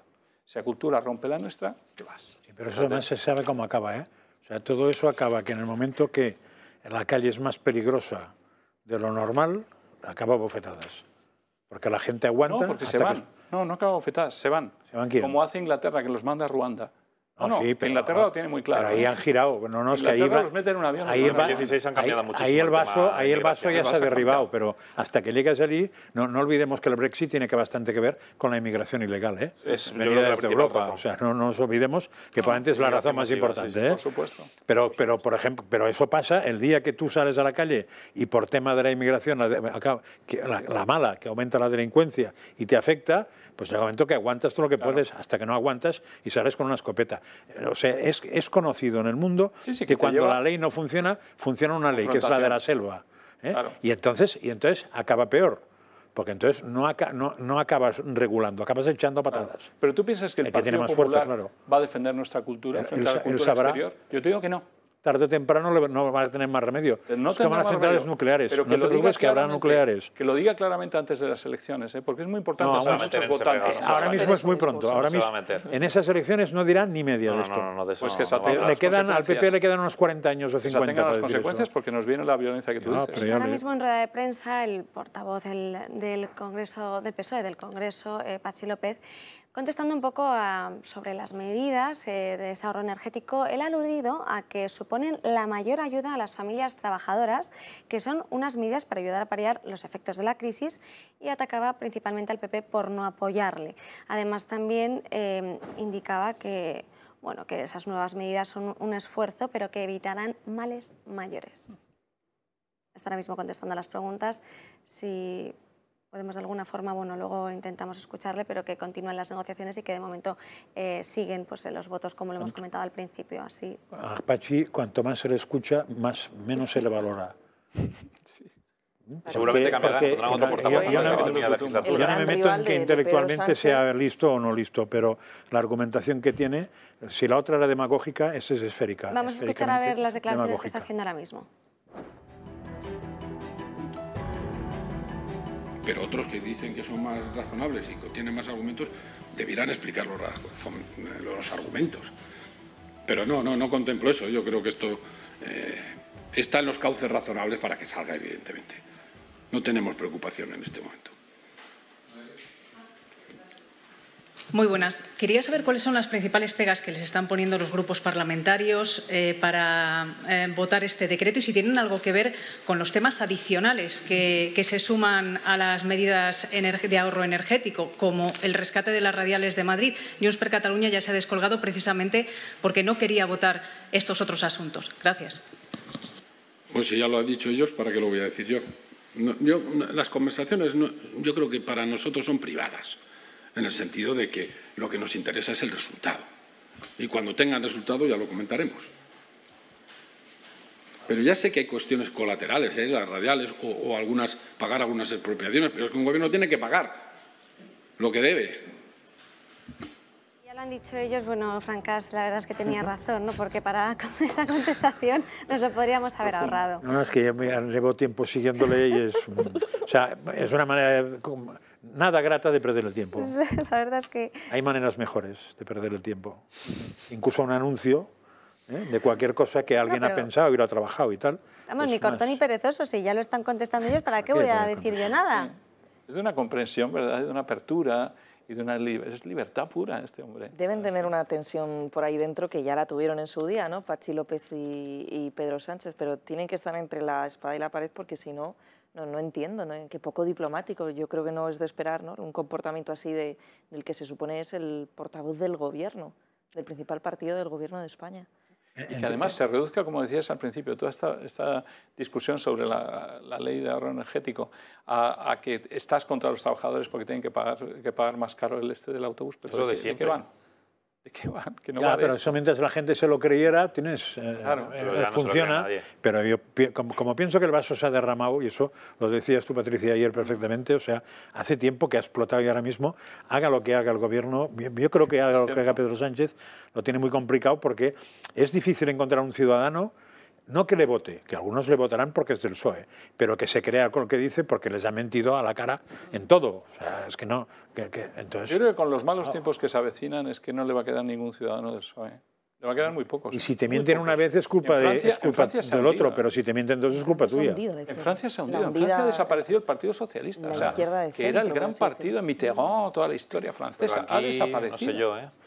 Y era tan importante o más que en España. Aquí son, vamos, siempre aguantan. Irreductibles. Sí. Yo creo que los 90 escaños Francia no tuvo una guerra civil, ¿eh? Tampoco nos engañamos. Vamos a cambiar de tercio y quiero hablar sobre todo de un tema bastante triste, que es esa persecución a los cristianos, sobre todo ahora en Nigeria, que está cada vez creciendo, además a pasos agigantados. Pero nos lo va a contar mejor Luis Sordo, porque ha habido una movilización por parte de los cristianos en contra de estas agresiones. Luis Sordo, muy buenos días. Muy buenos días, Ana. El mundo católico se moviliza por la libertad en Nicaragua. En estas últimas semanas, misioneras de la caridad han sido expulsadas del país, cientos de ONGs se encuentran cerradas y lo peor, un obispo, 7 sacerdotes y varios seminaristas están bajo arresto domiciliario. En este país, desde el año 2018, con el cuarto mandato de Daniel Ortega, se inició una ola de protestas que dejó más de 60 muertos, centenares de heridos y amenazas de muerte a sacerdotes. Por ello, los cristianos del mundo entero se movilizan. La Conferencia Episcopal de Venezuela, Italia, Panamá o España, entre otros, han expresado su consternación y piden la libertad para los religiosos de Nicaragua. El descontento de los católicos del país viene por parte del Papa Francisco, quien no se ha pronunciado respecto a los arrestos y lo único en lo que se ha pronunciado es sobre la mala situación que atraviesa la Iglesia. Lo hizo el pasado domingo. A esto se le suma las persecuciones en Nigeria. Hace 9 días, unos hombres armados secuestraron a un sacerdote católico y a un seminarista, aunque eso sí, afortunadamente fueron liberados pocos después. Y esta semana nos enteramos de la noticia de que 4 religiosas de la Hermandad Jesús Salvador fueron secuestradas el pasado 21 de agosto, cuando iban a misa. Cabe recordar que el pasado lunes se celebró el Día Internacional sobre la Persecución Religiosa y los cristianos son los más perseguidos, cosa que al ministro del Exterior, José Manuel Álvarez, parece no importarle, aunque eso sí, siempre se acuerda del Día Internacional de conmemoración y homenaje a las víctimas del terrorismo. Según el informe de Puertas Abiertas, más de 360 millones de cristianos son perseguidos en todo el mundo. Y sale un informe cada año y es estremecedor. De todos modos, me parece que Nigeria y Nicaragua tienen análisis distintos. O sea, en Nigeria, el tema de Nigeria probablemente es el país donde hay más persecución de los cristianos desde hace muchos años. Y en cambio, Nicaragua era un país católico, como son todos los países de Latinoamérica. Entonces ahí hay un giro. No olvidemos que Nicaragua llegó a tener al vicepresidente, si no era el vicepresidente debía ser el ministro máximo, que era un cura, que era Ernesto Cardenal, ¿no? Por poner un ejemplo bien tonto de cómo funcionaba esta cosa. Y que me extrañaría que Daniel Ortega de joven no hubiera incluso vendido la imagen de buen creyente, porque les ha pasado a todos estos, ¿no? Otra cosa es después la evolución que han tenido, que es muy parecida a la de cualquier dictadura. O sea, cuando las dictaduras con la Iglesia Católica puede hacer 2 cosas. O bien enfrentarse o bien comérsela. Si puede comérsela es mucho mejor, porque si consigues que te vaya dando bendiciones, ni te cuento. Entonces ya has conseguido que la figura del presidente de gobierno sea casi el papa de la zona. Pero ahí parece que han encontrado la vía de enfrentamiento porque la jerarquía no se ha arrodillado frente al poder público. A mí en Nicaragua me choca, respecto a lo que está pasando en Nicaragua, que es muy grave, la diferencia entre la posición de las conferencias episcopales y del Papa, ¿no? Porque el Papa, yo le he oído el otro día lo que dijo, dijo, recemos y pensemos en la situación en Nicaragua. Y diálogo y encuentro. Perdone usted. Se están persiguiendo. Se los están cargando, matando. los están mandando a casa. Parecía Rajoy, ¿no? A la cárcel. Parecía Rajoy. No pensemos en el problema, vale usted. Pero entonces, espero que es que está mandando a las conferencias episcopales a actuar, porque tiene que haber una redacción en la Iglesia ahí que todos esperamos. Sí. Y el tema de Nigeria, como decís, es grave, pero no solo el caso de Nigeria. Es que el Islam y muchos grupos terroristas del Islam están avanzando en Nigeria, pero están haciéndolo en República de Congo. Están haciendo en varios países del este de África, del oeste, y todo eso está ligado también a intereses, pues desde luego de Rusia, de China e incluso de nuestro lado, el lado más occidental, intereses por los recursos y por tener a gobernantes que te convengan o no te convengan. Seguimos un poco en la visión colonial antigua, pero de hecho esta son vez... perseguidos justo en Nigeria por los terroristas de la tribu Fulani, que son mayoritariamente musulmanes, contra esas comunidades campesinas cristianas, y también por el terrorismo yihadista como Boko Haram. En Congo, desde luego, está pasando, y luego hay, digamos, hay mucha connivencia. Hay que ver bien en cada país qué es lo que está interesando y por qué se está moviendo el grupo terrorista, y casi siempre, desde luego, acompañado de grupos, son grupos islamistas, ¿no? Y los intereses que hay detrás. ¿Qué os parece si nos vamos a la última pausa de publicidad del programa y a la vuelta, Crónicas de Manicomio? Y como lo prometido es deuda, pues comenzamos con Crónicas de Manicomio, porque ya trajimos en su día, y no sé si se acordarán, de Marín Eugene Sabau, que es más conocido como el pistolero de Tarragona. En su día contábamos esa tremenda historia donde había sido condenado por tirotear el diciembre pasado a 3 compañeros de trabajo y a un mozo de escuadra. El preso se encontraba además ingresado en el módulo penitenciario con una lesión medular irreversible que sufrió al ser neutralizado por la policía. Pero este martes recibió la eutanasia que pidió y que finalmente autorizó la justicia, pese a que las víctimas se opusieron. La justicia consideró que prevalece su derecho a la dignidad frente a la tutela judicial efectiva de las víctimas, que trataron, como vemos, sin éxito, de paralizar el proceso. Pero es el primer caso que se da en España de esta índole, además, como quería hacer alusión, bueno, él es de origen rumano y...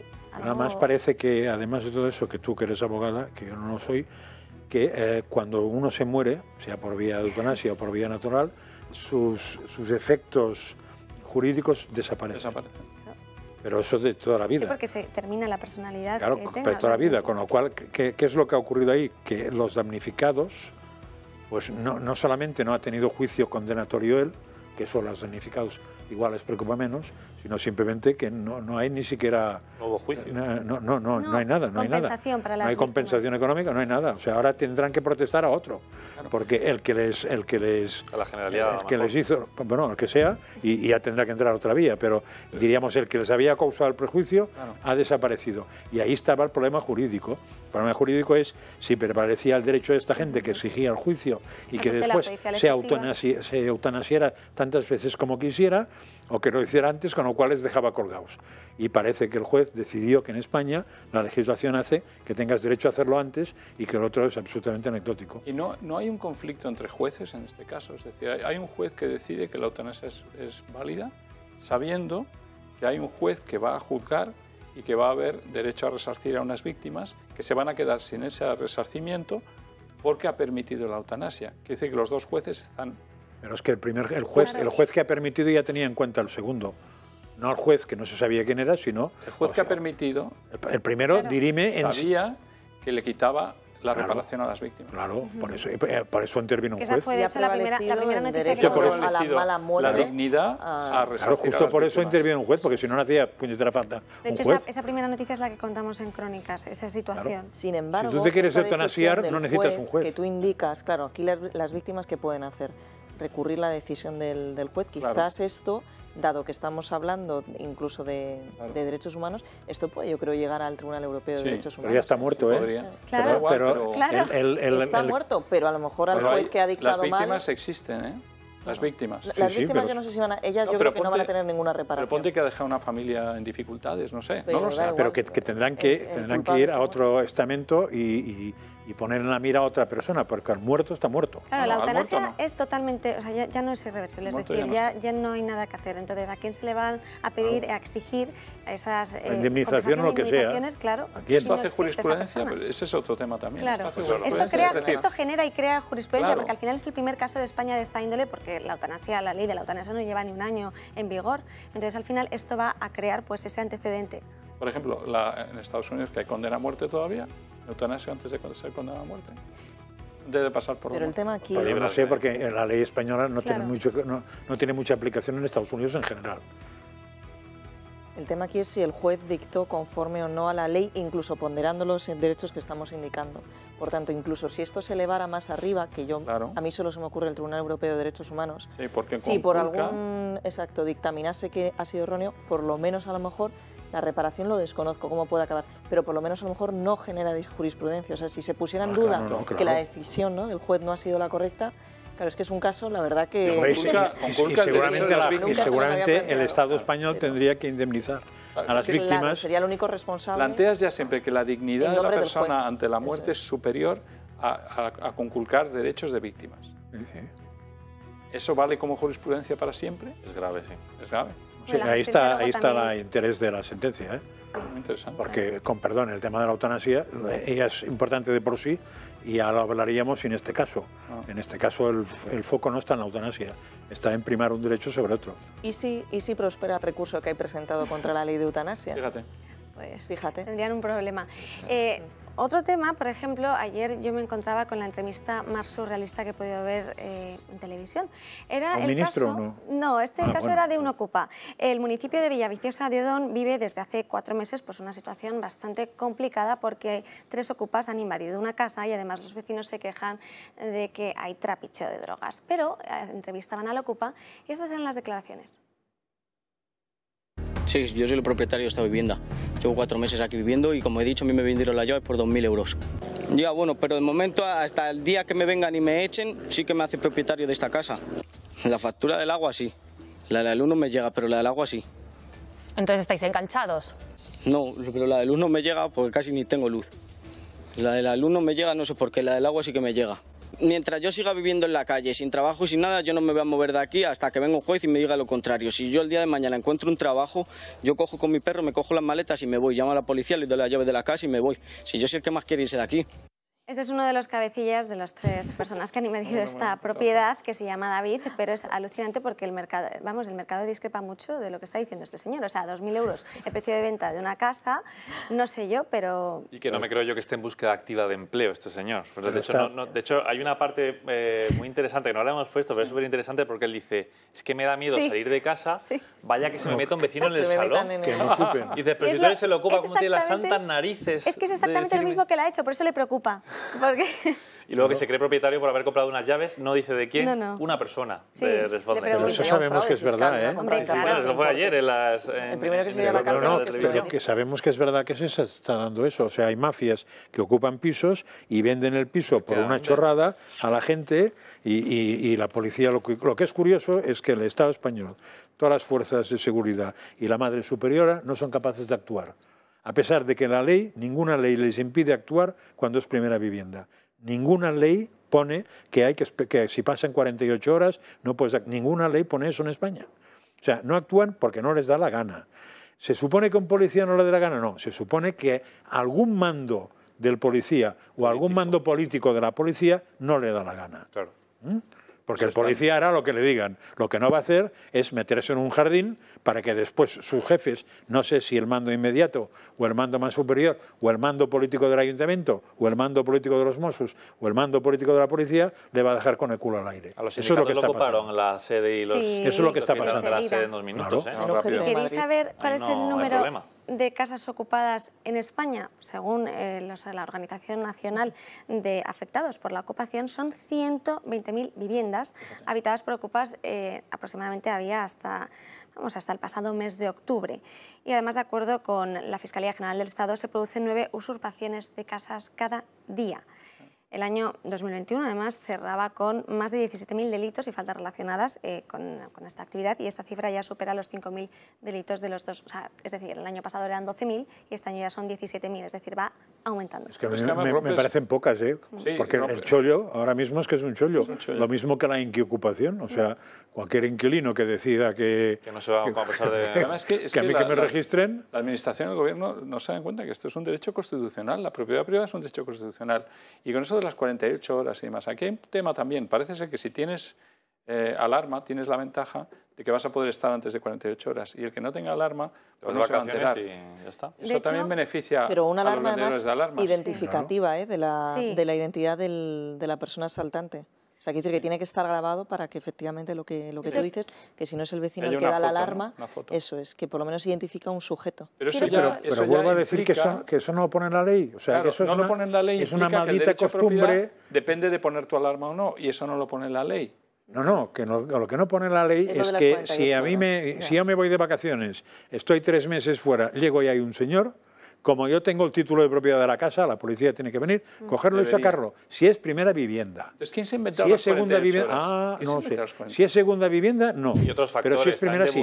Porque es un delito. Si la se llama allanamiento de morada. Tampoco puedes echarla. Quiero rectificar un dato que he dado, que esos 12.000 no son del año pasado, sino del año 2018. Es decir, que ha incrementado en un 40% desde la entrada de Pedro Sánchez al Gobierno hasta el año pasado, que es cuando cerró ese ejercicio del año 2020. Y verás lo que subirá con la crisis ahora. Y en general, por ejemplo, según los datos del INE del año pasado, las más afectadas son Andalucía, con 736 usurpaciones de vivienda, la Comunidad de Madrid 624 o la Comunidad Valenciana con 519. Además, tú fíjate, el tema de la ocupación es muy importante que la gente no piense que no va con él o ella porque no le han ocupado su casa. O sea, en el momento en que en una comunidad de vecinos hay una casa ocupada, el resto de las viviendas también deprecian su valor. Total. Luego, es muy importante también la colaboración vecinal entre todos y que incluso aunque hayan pasado más de ese plazo no escrito en la ley de las 48 horas, se avisen y se pongan de acuerdo y en el momento en que se identifica que hay alguien dentro, hayan o no pasado ese plazo, entre ellos, entre los vecinos, se ayuden y digan, entró ayer, esta persona entró ayer, aunque no sea verdad. Pero es la única manera en la práctica de poder y que ellos echarlo mienten ocupa. también, dicen que llevan allí pues una semana o el tiempo que lleven para que no los Lo echen. mejor sería, porque sin hacerle daño al ocupa, que todos los vecinos lo sacaran del como fuera. Y una vez en la calle, que venga la policía y dirima. Pues exacto. El problema es que muchas veces eso se llama la ley de la selva cuando la ley pero cuando la ley no llega, como no aplica, lo que queda es la ley del más fuerte o la ley de la selva. 600 diarios, la ley no se aplica. Eso es como acabará. La Constitución. Eso es como acabará. Claro. Porque claro, una cosa es la viejecita que no puede hacer nada, pero otra cosa es el que no es viejecito, que no tiene nada que perder y dice, pues vamos a ver quién gana. Pues sí. Y yo también sé... Pero como cuando se pusieron a hacer en las urbanizaciones también grupos de vecinos que vigilaban por la noche y tal, pues es lógico. Además que te es que los vecinos catalogan esta casa como la narcocasa por la cantidad de trapicheo que alegan que hay. Que también debe ser delito eso, ¿no? Hombre. No, lo digo por si la policía o la Guardia Civil no puede actuar porque 48 o 70 horas, como es un delito, igual no prescribe. Está en favor del consumo, mientras está en acto el delito. Y si ayer hablábamos del ministro de Consumo Garzón, hoy tenemos que volver a hablar de él porque va a ser España el primer país de la Unión Europea en colocar cámaras en los mataderos para ver cómo se encuentran los animales y por el bienestar animal. Bueno, es el Real Decreto que nació del Ministerio de Consumo, pues se ha aprobado este martes en el Consejo de Ministros y entonces los grandes mataderos tendrán 1 año de plazo para instalarlas y los más pequeños 2. ¿Pero qué os parece esta súper nueva medida para controlar? ¿Y dónde están las cámaras de seguridad de las residencias de ancianos durante la pandemia? Sí, por ejemplo. ¿Dónde están las cámaras de seguridad, no sé? No me atrevería a decir en los colegios, pero yo que sé, hay 1000 sitios más donde antes, ¿no?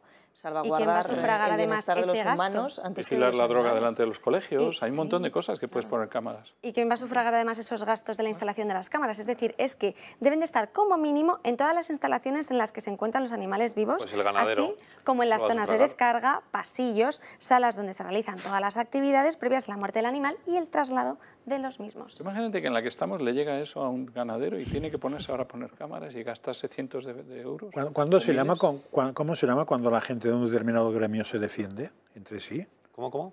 Cuando la gente ¿Lucha de clases? No es. O sea, corporativismo, ¿no? Corporativismo. Sí. Pues entonces puede ser que el gobierno español tenga corporativismo animal. Bienestar animal, lo llaman. Corporativismo. Corporativismo animal, que se siente parte de los animales. Digo yo, porque igual es corporativismo eso, de preocuparte tanto por el animal y menos por las personas, igual es que eres más animal que persona, pero es una opción, ¿eh? En sociología seguro que figura esto. Pero luego en Ceuta se permite, ¿no?, el Día del Cordero, ¿no?, o del Borrego, perdón, claro. que se celebra en mayo y que alrededor de 4.500 cabras mueren asesinadas. En público, ¿no? Y lo hacen en público. Yo estuve en Ceuta hace poco grabando un reportaje y efectivamente esto es uno de los temas que tratamos porque, claro, allí hay partes de Ceuta que tú dices, esto es Marruecos, esto no es Ceuta, esto no es España, tal como está avanzando.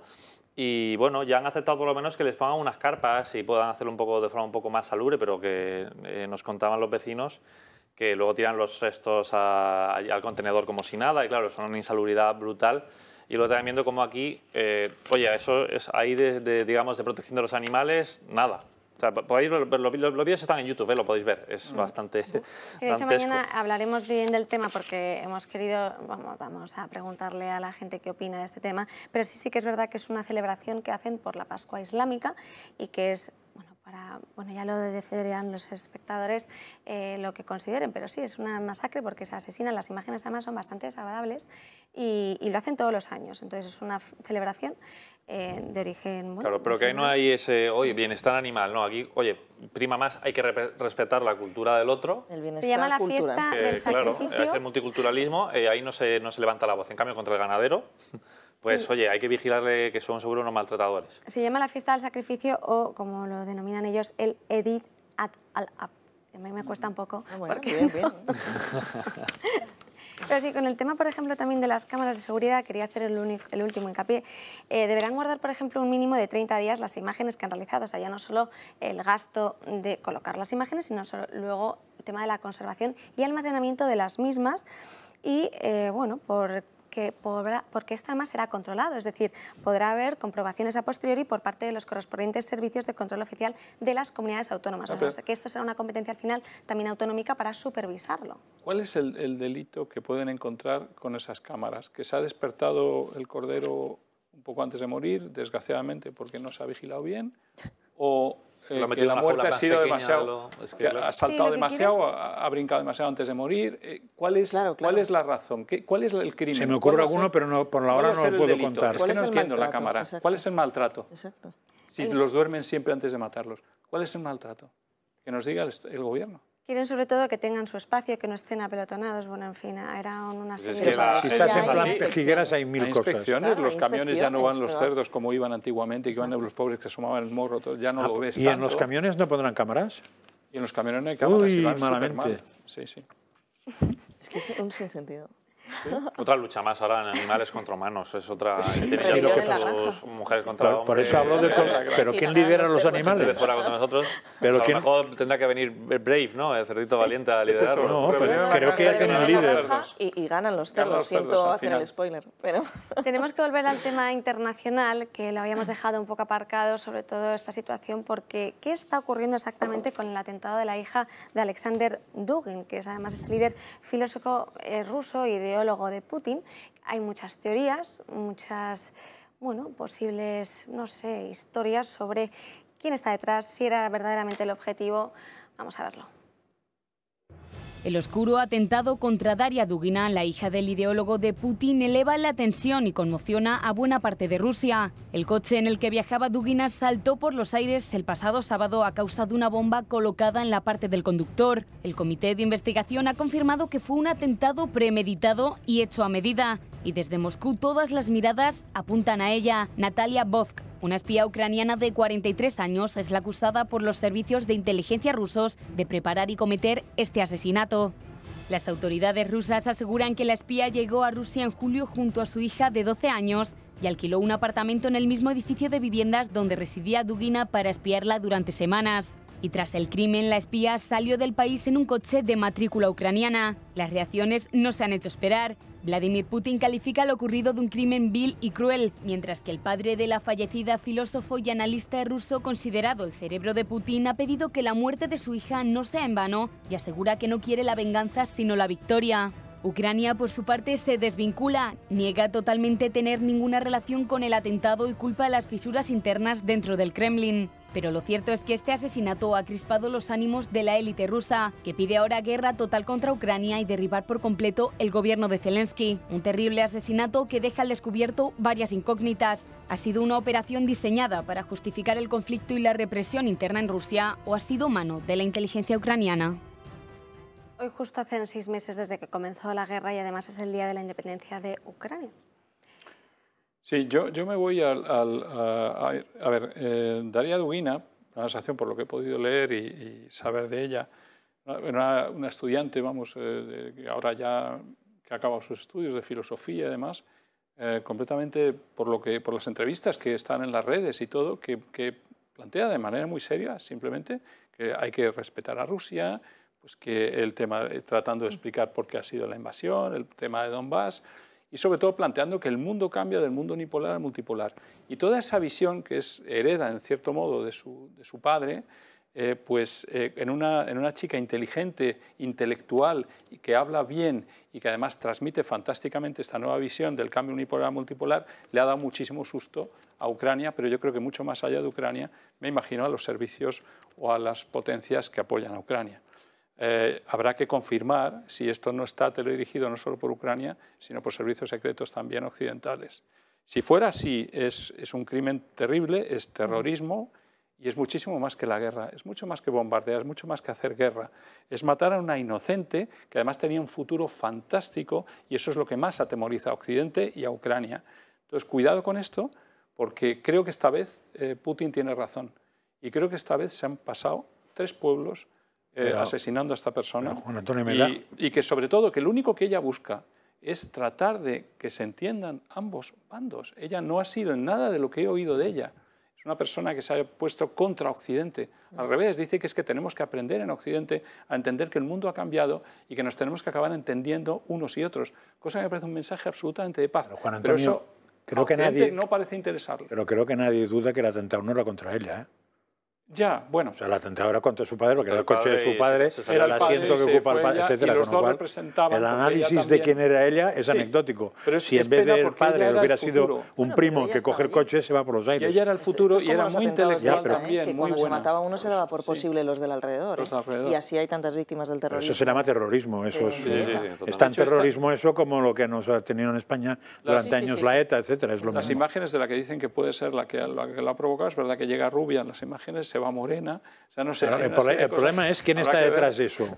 Porque Rusia dice que Ucrania dice que Rusia, y tú dices que la OTAN. Que es un golpe de ¿quién moral, está detrás? Es un golpe moral fuerte a Putin y que quien está detrás sabía lo que estaba haciendo. Yo estoy contigo. Sí, pero ¿quién está detrás?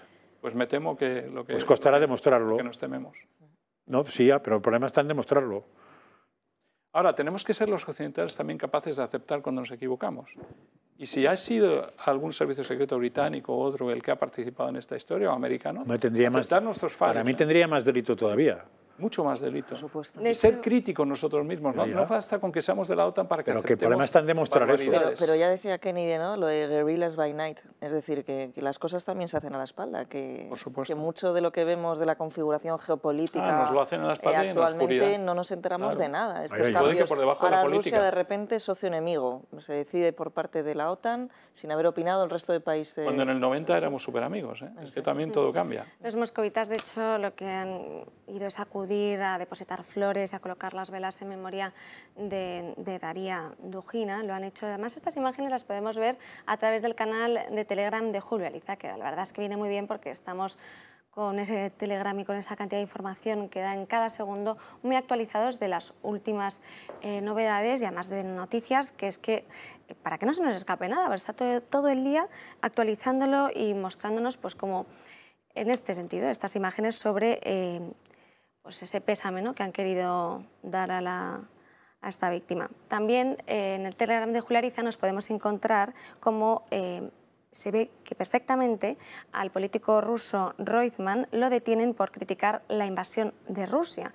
Roitman es el exalcalde de la ciudad de Ekaterimburgo y está siendo además investigado por desacreditar al ejército ruso. No sé si podemos ver las imágenes en pantalla, si no, las tienen, como bien he dicho, en el Telegram de Julio Ariza, pero son justamente esas. Vemos ahí cómo están yendo directamente a por él, la policía. Pero es interesante, ¿no?, todo lo que está ¿La policía de qué ocurriendo. país? Esto es Rusia. Rusia, sí. Rusa. Contra un ruso porque no opina lo mismo que el poder. El régimen. Entonces, claro, autoritarismo, pero claro, Le pasa a alguna periodista en tiempo de guerra, lo cual de guerra. multiplica por 100. Claro.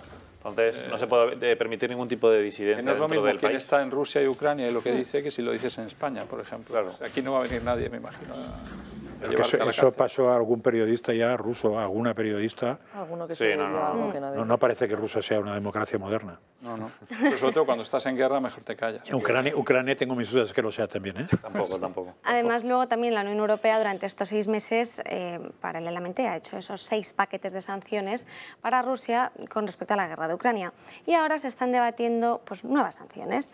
De hecho, una de ellas es, se está sopesando que la semana que viene pues, se propone el alto representante en esa reunión entrenar a las tropas ucranianas en algún país vecino como Polonia, y no solo eso, sino también el veto al turismo ruso. Lo que ocurre en este caso es que aquí la decisión es totalmente dividida, es decir, hay países como República Checa, Finlandia, Polonia y los bálticos pues, que buscan esa posición común en la Unión Europea y que están a favor de que en el conjunto se prohíba la entrada de todos los ciudadanos rusos a Europa, mientras que Alemania, Grecia y además el propio Borrell han mostrado públicamente su rechazo a esta medida. Esto se debatirá la semana que viene. Sí, la propuesta de entrenar al ejército ruso la propuso ayer o anteayer porque no sabía que Borrell está dirigiendo un curso en la UIMP, en la Universidad de Santander. Sí, es verdad, porque además eran las declaraciones que había pero hecho que lo está firmemente. dirigiendo él. Yo no sabía que un alto comisario tiene tiempo y compatibilidad. Y necesidad de dirigir un curso. Otra cosa es participar, que lo entiendo muy bien, porque el gancho de los cursos es que participe un personaje así, pero que lo dirija, a mí me ha dejado bastante asombrado. Propuso eso es una cosa, parece que es una cosa habitual de la OTAN, que entrene a tropas muy africanas. Eso lo ha hecho habitualmente. Lo que alegaba además es que dejarían atrapados a muchos ciudadanos, claro, que quieren huir de Rusia en esa guerra. Lo del turismo. Claro. Lo del turismo me parece otra historia distinta. Sí. Este tema de guerra se va a exacerbar las cosas, ¿no? Porque ¿qué culpa tiene el pueblo ruso? Claro. ¿Por qué nos vamos a frenar al pueblo ruso? ¿Por qué le vamos a prohibir la entrada a Europa? Es evidente, Juan Antonio, que abonar abonar por la paz no consiste en prohibir al ciudadano ruso tener dinero en España, moverse en España, venir a España, todo eso. Más bien parece al revés. Y si el pueblo ruso está orgulloso de lo que está haciendo su país, pues muy bien, es que tiene derecho a estar orgulloso. Es que si a mí en España Marruecos me estuviera invadiendo, pues yo también reaccionaría igual y tengo derecho a estar enfadado con Marruecos. Entonces, que me respeten, que nos respetemos mutuamente. Falta mucho respeto y muchas ganas de la OTAN de pinchar y pinchar a Rusia.